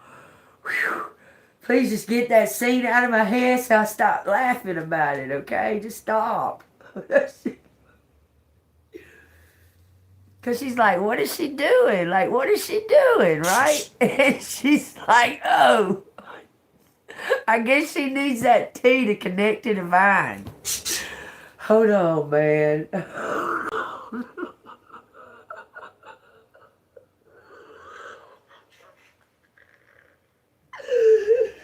Ooh, hold on a second. I gotta. That shit fucking cracked me up, y'all. I can't stop. I mean, I'm because it makes me feel like.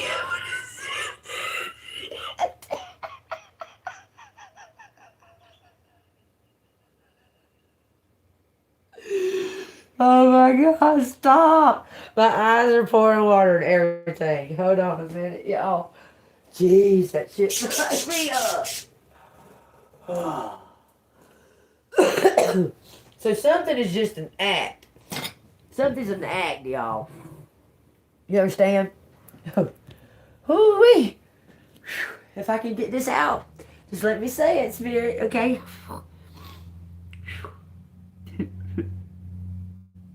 Somebody's true and authentic, okay? And then there's somebody that's putting on an act. They're putting on a show.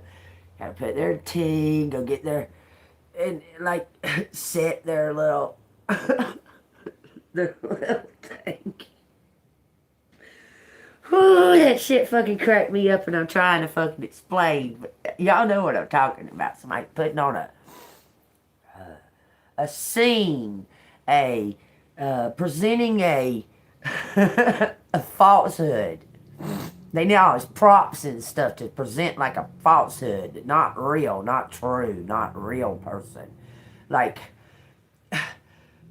wearing, I don't know, putting on the bells and whistles to make it seem authentic. Okay, somebody's doing that, and someone that's true and real, that's natural magic, says, oh, I guess she needs the tea to connect to the vine. Okay? That shit cracked me the fuck up, okay? It cracked me up so bad.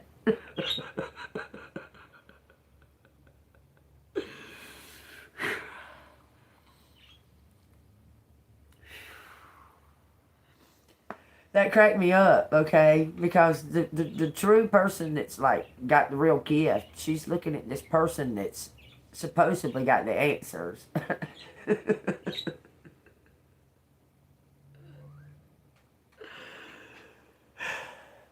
And the other person is like telling her, oh, she's making tea that helps her connect to the vine. So she's thinking in her head, oh, she needs the tea to connect to the vine. Like, that's what's doing it. Like, anyway, it's a big spirit joke, y'all. If you're there, you know, okay? She thought she was fixing a drug or something. That shit was fucking funny. That was funny. So, well, some reason they damn sure won't be on this fucking page. Because I done turned to this 3 times trying not to. We're on this page. That shit was cracking me up. This says the destruction of Nevaeh. I know someone named Nevaeh, but that's not what I want to read. I'm going to read this right here. God's wrath on his enemies. And it says, the burden against Nevaeh, the book of the vision of Nahum, the Elkoshite. Elkoshite. What's that, like elk shit? Elk shit, yeah. Okay. God is jealous and the Lord avenges. The Lord avenges and is furious. The Lord will take vengeance on his adversaries, and he reserves wrath for his enemies. The Lord is slow to anger and great in power, and will not at all acquit the wicked. He will not at all acquit the wicked. It says the Lord has his way with the whirlwind in the storm, and the clouds are the dust of his feet. He rebukes the sea and makes it dry, and dries up all the rivers. Bashan and wither, and the flower of Lebanon's wilt. Okay, that's all about his power. We're going down, that's not what it's talking about. It says, this is talking about his power right here. I'm going here. The Lord is good, a stronghold in the day of trouble, and he knows those who trust in him. But with an overflowing flood, he will make an utter end of its place, and darkness will pursue all his enemies. It says, what do you conspire against the Lord? He will make an utter end of it. Afflictions will not rise up a second time. For while tangled like thorns, and while drunken like drunkards, they shall be devoured like stubble fully dried. From you comes forth one who plots evil against the Lord, a wicked counselor. Thus says the Lord, though they are safe and likewise many, yet in this manner they will be cut down when he passes through. Though I have afflicted you, I will afflict you no more. For now I will break off his yoke from you and burst your bonds apart. Because you did the work. You understand? Being separated. Because you did the work. You were diligent. Even though you may have been caught in the snares of the wicked. You might have got caught in the snares. You overcome it. Okay? I'm telling you. You may have had a role in the temptation, but you caught it and rejected it. Do you understand? And because of all this, he's going to break off that karmic fucking entity, that karmic energy. He's going to break that off and separate from you. You're going to get a new equal energy with respect, and that energy is coming in. Okay? It says, the Lord has given command concerning you. Your name shall be perpetuated no longer out of the house of your gods, little g. I will cut off the carved image and molten images. I will dig your grave, for you are vile. He's cutting this, whoever he's cutting this off, he's cutting it away from you. It says, behold on the mountains the feet of him who brings good tidings, who proclaims peace. O Judea, keep your appointed feast. Perform your vows, for the wicked one shall no more pass through you. He is utterly cut off. The wicked one is utterly cut off. He's getting cut the fuck off. And it says, it's time. Over and over and over and over and over and over, okay? You know what? I put no expectations on hearing no kind of news, nothing like that. I don't even know what's supposed to be coming. I mean, they keep saying, is somebody going to tell me who my dad is? I don't see that happening. God works mysteriously. I need to just trust him. I ain't put no expectations on it. I don't understand how come this hadn't been told before fucking now.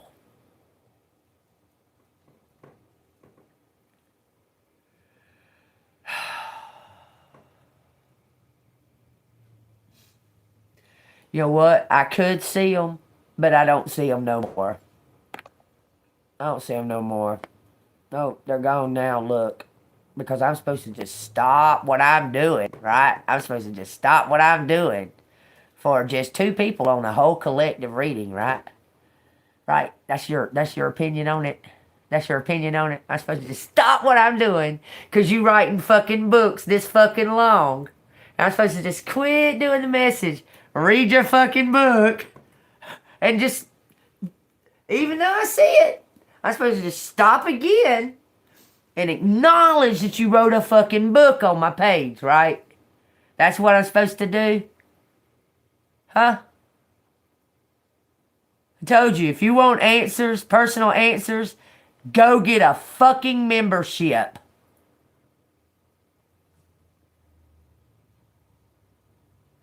I mean, I'm not like going around it or kind of saying it. I said, if you want personal answers fucking answered, go get a membership and I'll answer them in the membership room. Other than that, quit writing a fucking storybook on my fucking, my comments. I'm not reading no fucking paragraph that fucking big. There's little bit comments. I'm not doing it. If you want to leave your life story, put it in the comment section on the ones that are in the public already. Not on a live.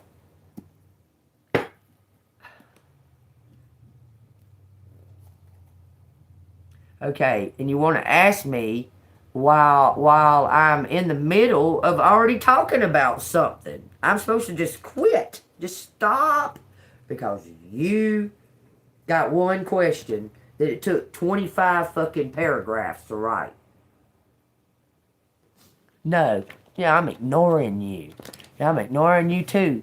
Hands man, whatever the fuck your name is, you're ignored. You don't like it? You don't like it? Hit that subscribe and just go on and leave. You don't gotta like it. I done told you time and time again.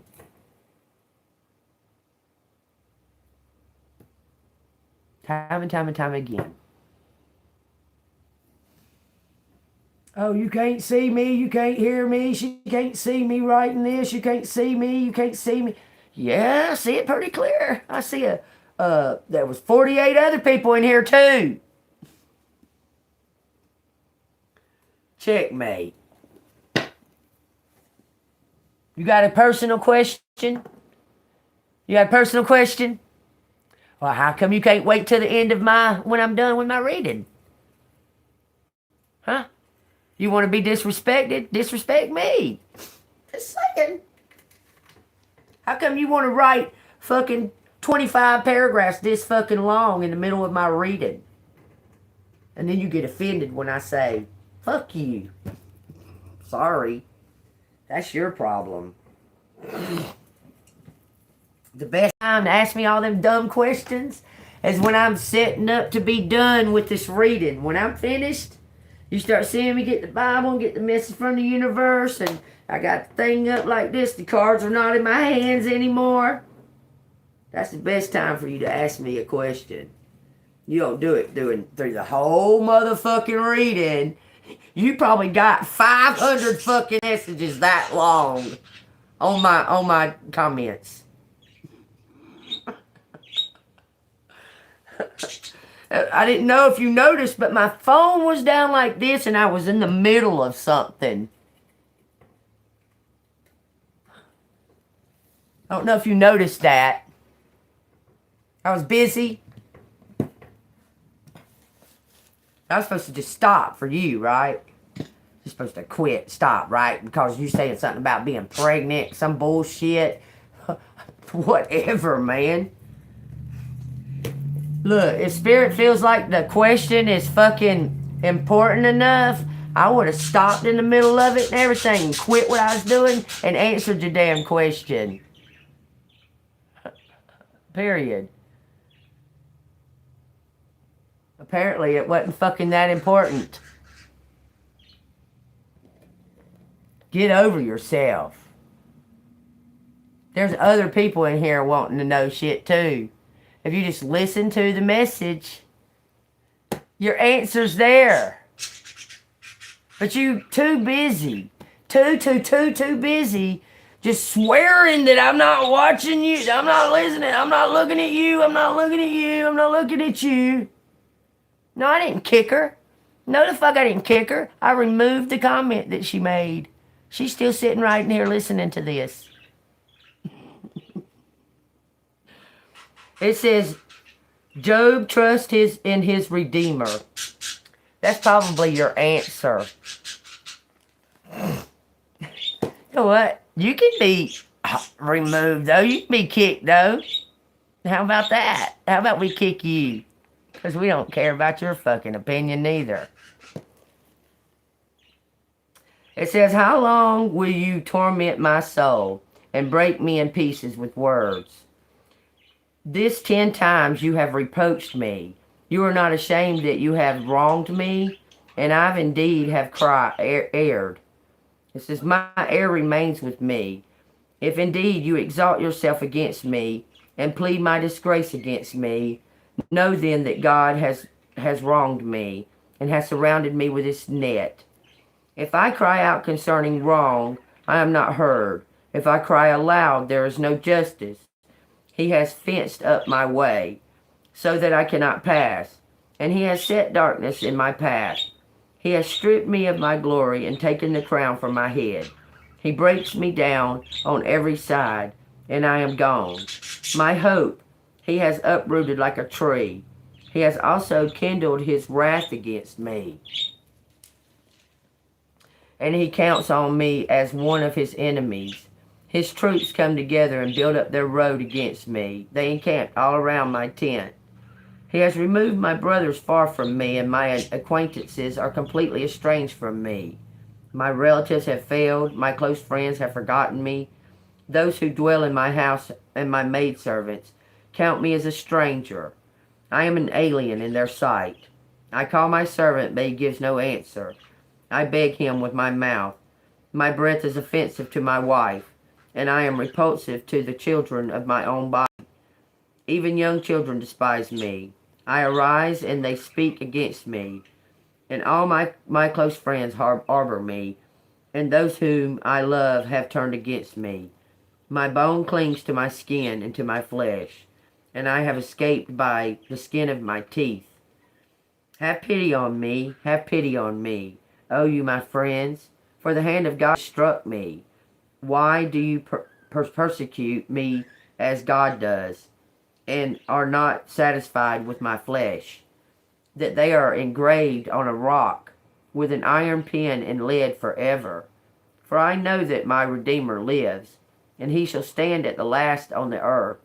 And after my skin is destroyed, this I know, that in my flesh I shall see God again, whom I shall see for myself, and my eyes shall behold, and not another.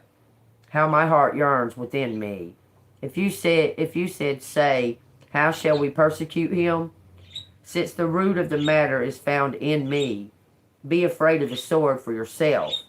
For wrath brings the punishment of the sword, that you may know there is judgment. Lives within you, okay? It's saying that. Those ones that want to persecute you for something, they're persecuting for having trust and believing in God, even though all this stuff is still happening to him. Okay? They're like, you still believe in your God, and look at you. Look at what's happened to your life. Like, you still have faith in your God? And he's like, yeah, because for one day I know that this is only an illusion and this will go away. But my God is eternal. He'll always be there. Okay? And he's telling them this, okay? And he's saying, okay, those that want to attack me with their sword, they might as well just be stabbing themselves with the sword. They might as well just be putting it in themselves every time they try to attack you. Because who could attack you? Who could put you through this all of this worse than God? Who could make it worse? Understand? That's what he's saying. He's saying, okay, go ahead.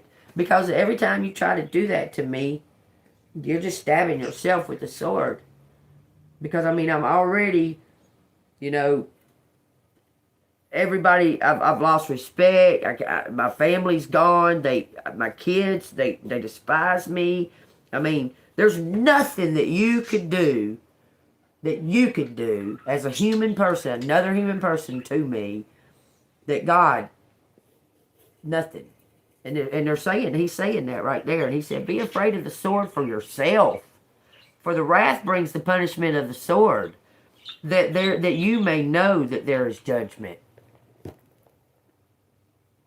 Did y'all know this? I don't know if y'all even realize this, because I've said it, but I haven't said it. I'm fixing to say it. Did y'all know that Cain is marked by God to never be harmed. Even though he was punished to live on the earth forever, he's marked to never be harmed. Anybody who even attempts to harm Cain in any kind of way, shape, or form will surely die. That's a reality check for you, ain't it? Ain't that crazy? That's true. That's truth. It's written. It's written in the Bible. It's plain written in the Bible. That anybody who tries to harm Cain in any kind of way, shape, or form, he can never die. He can never die. Never. He's left here on the earth for eternity. He can't go to hell and he can't go to heaven.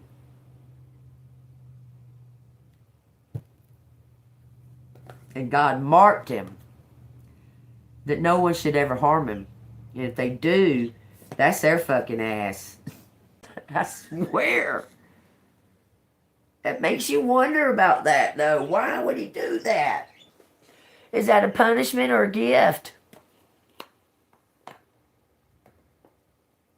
I mean, that's a really good question right there. Is that a punishment or is that a gift? Is he, because all these fucking losers on the earth want to live forever. I don't want to live on this earth forever. Yeah, it's pretty and all, but I know God has something better. This is just a small little portion.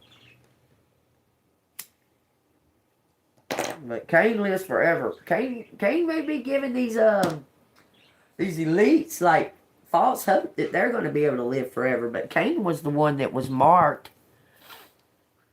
You know? Because he says, no, don't send me out. Don't send me away. And God said, no, he said, surely they'll kill me. God said, no, they won't kill you.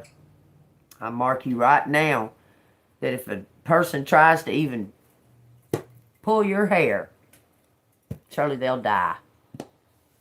That's what he said. They'll die. Like, dead to try to attack Cain for something.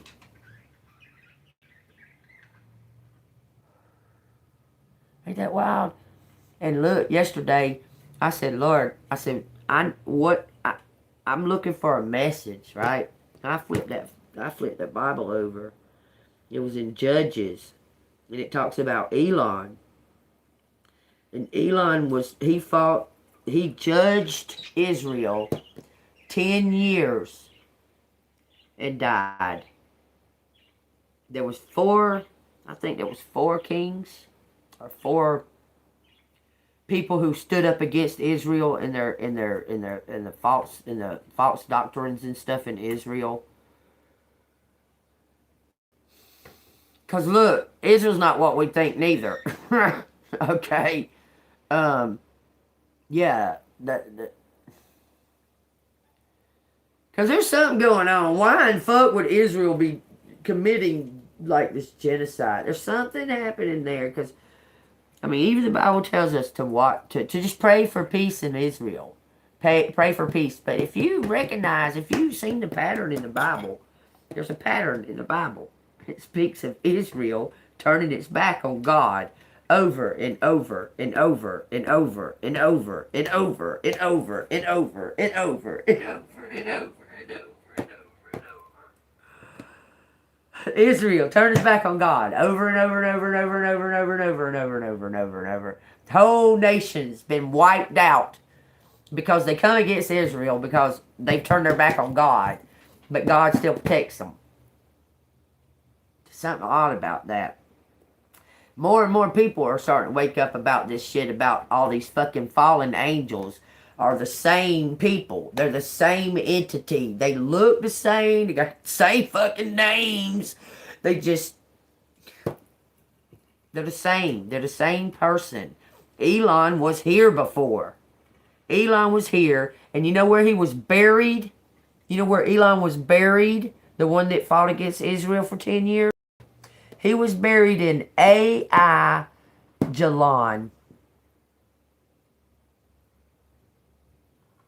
Is that coincidence?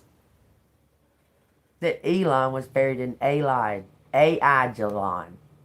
AIJALON. That's where he was buried at. After fighting Israel, judging Israel for 10 years. There was another one, Abaddon. Abaddon fought for 12 years and died.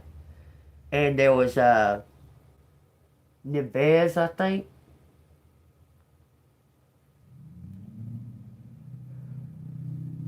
They didn't fight, they judged. Judged Israel for their wrongdoings. You know, like what they're doing now. Like what they're doing right now. All the world is judging Israel, and Israel's in charge for some reason right now.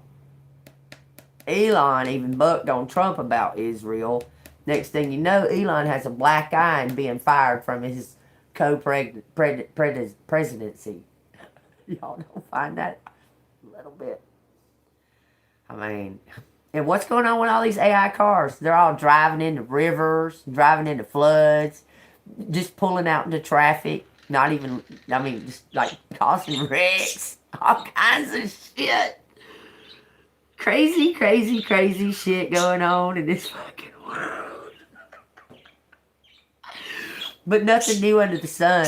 All this has been done before. Every fucking bit of it. None of this is new. God's seen it all. All this has all been done before. We just wear more modern clothes now.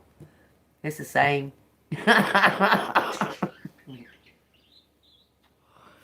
Ain't nothing new. It's all the same. But don't you find that odd? Go look it up. It's in Judges. That Elon was buried in AI Jalon. I guess I need to find out what Jalon means. But that's where he was buried after 10 years of judgment on Israel. It's crazy. And then I turn to Isaiah, the end of Isaiah 44. And it said, and he knew you when you was formed, before you was formed in the womb. And it went, I read all the way down to Isaiah 45 to 21. And it said at the very end, it says, let us counsel together. We were born separate. Let us come into counsel together. Come into one mind, one focus together. The children of God. That he formed in the womb for a reason. For us all to come together in the end. I swear, go look it up. Go read it. I posted it. Y'all go read Isaiah. The end of Isaiah 44:25 to Isaiah 45:21. Read it. And it'll tell you that you was made for a purpose. That he has a reason that he's got you here. He'll tell you. That's crazy about the Elon thing. That out of all the fucking things that I said, tell me what it is, God. Just tell me. I flipped that book open. It was in Judges. I looked down and seen Elon's name. He comes out in these letters all the time. What is up with Elon? First trillionaire. First self-made trillionaire ever in all existence. Self-made. How you figure that? He's rich. He was born with a spoon in his mouth. How is that self-fucking-made? When you already had a silver spoon and you had all the access to all the fucking things that you, if you just had a whim and wanted to learn, you had access to it. How is that self-fucking-made? That ain't self-made if you ask me. He was already rich. He already come from wealth and elite. That is not fucking self-made. That's using your parents' fucking money to get the education that you need, or the doctrines, or the pieces of paper that you need to say that you're smart, and then go fucking make your own rockets. I don't know. Something wrong with that. To me, self-made would be you was born in total shit, total poverty, total just shitness, and you rose up out of it the right way. That's self-made. Not the wrong way. You didn't step on all these people to get to the top. That's not self-made. That's stepping on people to get to the top. Okay. That's using people. That's not self-made. Self-made to me is coming from absolutely nothing to having something that you created. You and God. You didn't have to hurt nobody or destroy anybody to get there. That's self-made. You understand? But anyway, and I guess it's all in perspective. If they want to call him self-made, I don't see it. I think he already had fucking treasury before he even fucking started. But, you know, that's my perspective. You know, that's my perspective. Saying that, this is all alleged. Everything's alleged, y'all. Anything I say on any of these readings, alleged. Making it all up. This is for entertainment purposes. I'm a storyteller. If you like my stories, hit the like button. Hit the bell notification. So you can get the new stories when they come out. If it resonates with you, leave something down in the comments and tell me what's happening in your life. Tell me your story. Where's my messages from the universe? Hold on. I moved these, I moved them.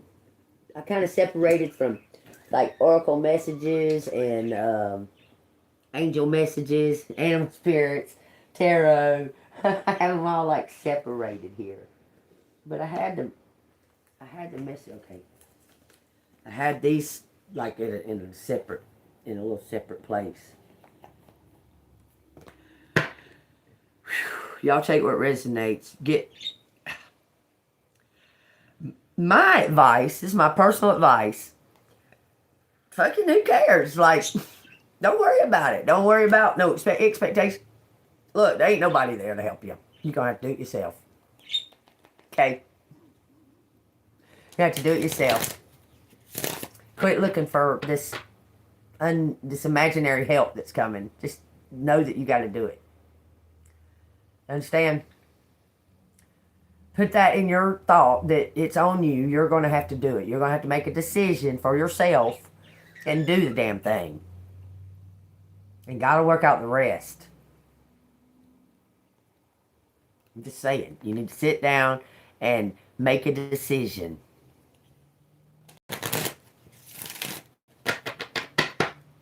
Okay?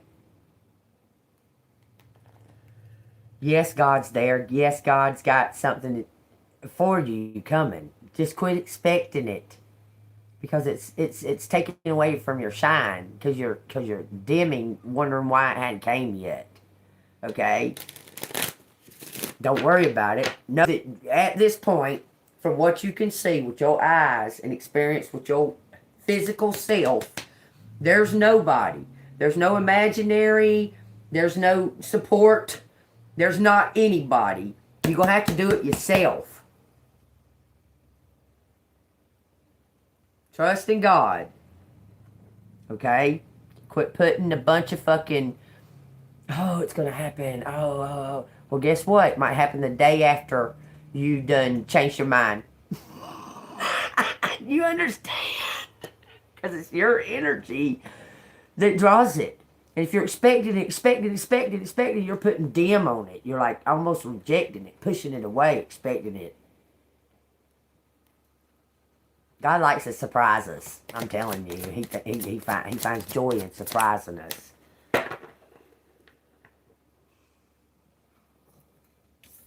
Just out of nowhere, just make everything la la la, because we trusted him. We didn't doubt him by expecting. We didn't doubt him. We just said, oh, okay, well, you said it. Okay, well, I'm just going to go about my business. I'm going to keep on living while you do whatever you're doing, God. I trust you. Just like you trust your parents to cook your food for dinner when you were a child, right? You trust that what they cook is done and it's right. And when you eating it, you don't think nothing about the process it took to make it. Well, that's what you need to do as an adult right now, is just know that somehow or another, the plate is going to be there full of food. No matter how it got prepared and who did it, it is going to be there. You don't have to even think twice about it. You can smell it cooking. Yeah, you can smell the aroma getting to you. It's making your mouth sour. Oh, it'll be done soon. You can smell it. It's almost done. You just don't need to worry about when it's going to be done, when it's going to be served, and when it's going to be placed in front of you. You just need to know that it is. That it's going to. Okay? It says, live your life to its fullest potential. Let go of the need for approval from others. Live up to your own expectations and nobody else's. No more selling yourself short. Keep moving forward. You've got this. It's you, okay? Quit always sitting there, not doing anything, thinking that somebody else is coming. They are, but quit thinking that. You get me? Like, it's not even on them. You don't even know if you're going to even like them. You might have liked the mask better than you like the real thing. I'm just saying. The real thing might be fucking boring. I'm just saying. Quit expecting it. Concentrate on what's the highest good for you right now. Right here, right now. Not tomorrow, not yesterday. Yes, shit happened yesterday. That's over. This is a new day. That shit that happened yesterday, if they're still hanging on to it like that so tight, let them hang on to it. That way you don't get bogged down by it. You just live for today. Because yesterday is over. Tomorrow going to take care of itself. Who knows what tomorrow will happen. Hell, who knows what happens in 5 minutes. Be happy in this 5 minutes prior to it happening. Just saying. Because then you'll say, damn, I had a chance to be happy for that. And I fucking didn't take it. This happened now.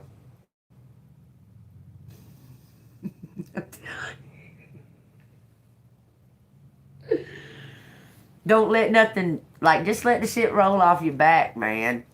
You've done the work. Look here, this says, I want you to see what it says. It says, star, heart, and lilies. I want to read y'all a poem before I go.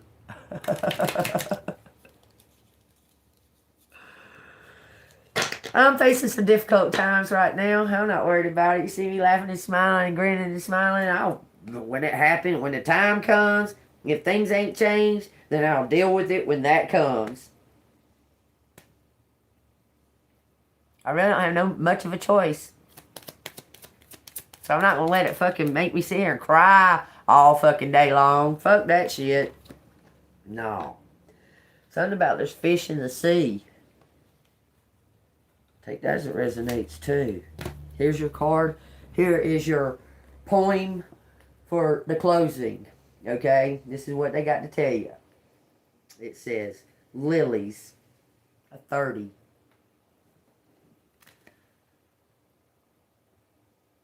Something about finding peace.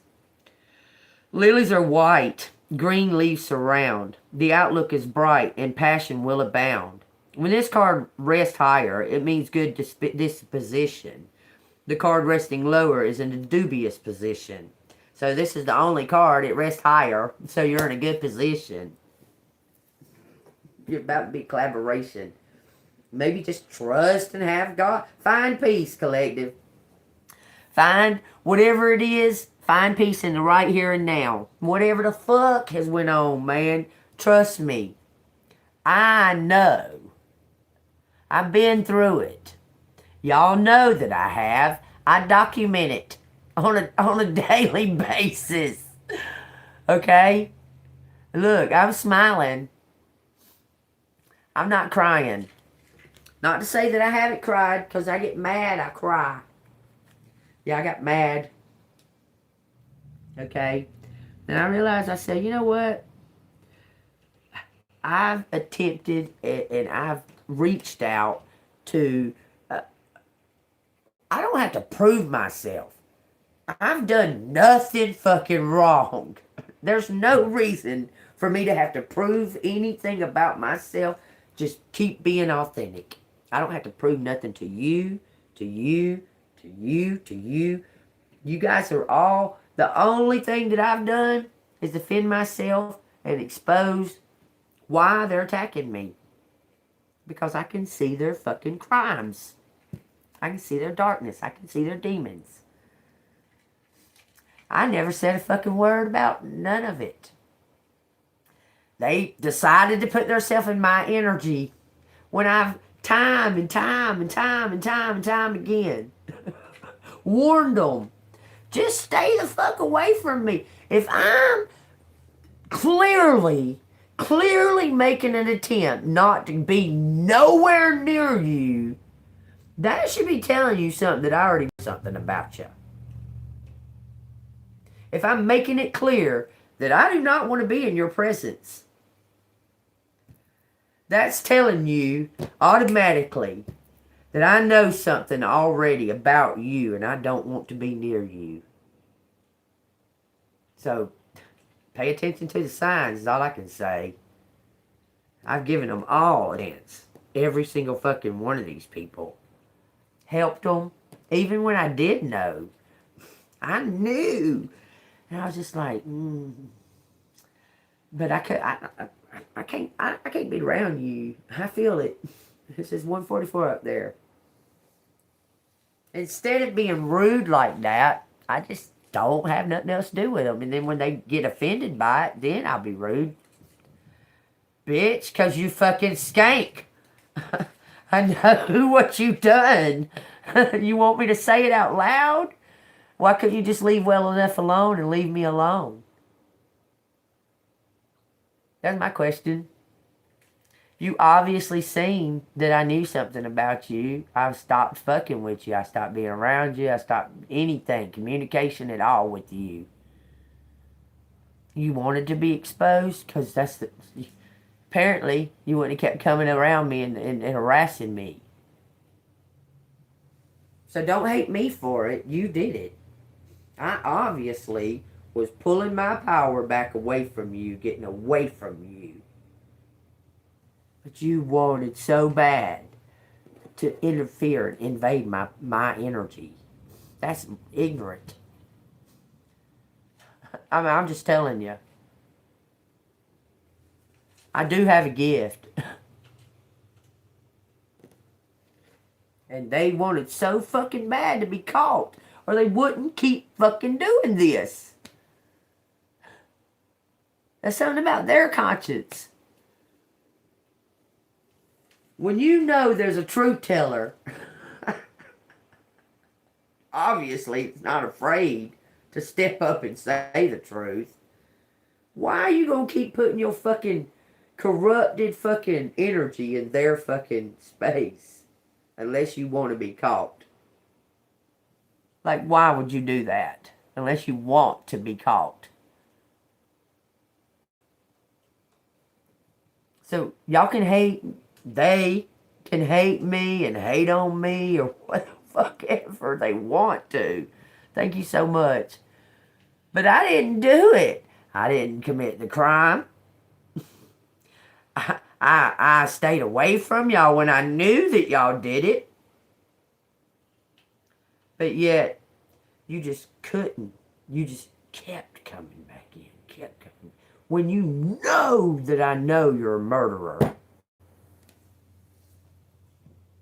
When you know for facts that I know that you're a fucking murderer, you're going to keep putting yourself in my energy.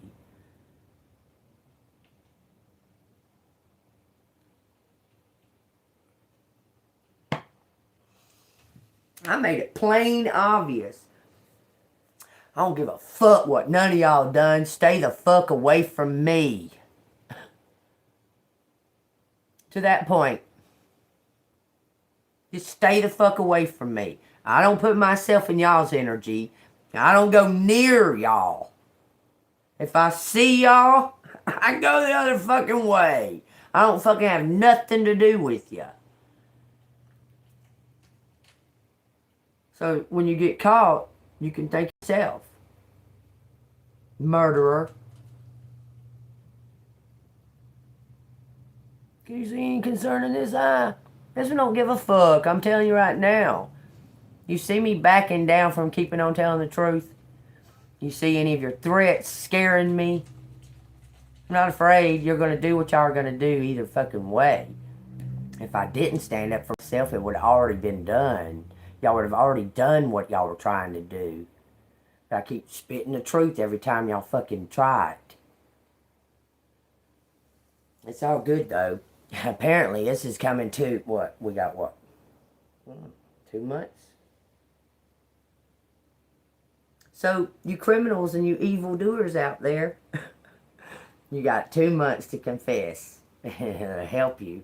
Because if you don't, it's only going to make it that much worse for you.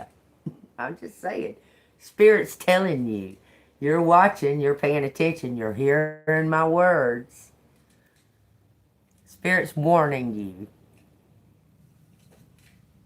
Take what resonates. Alright, y'all.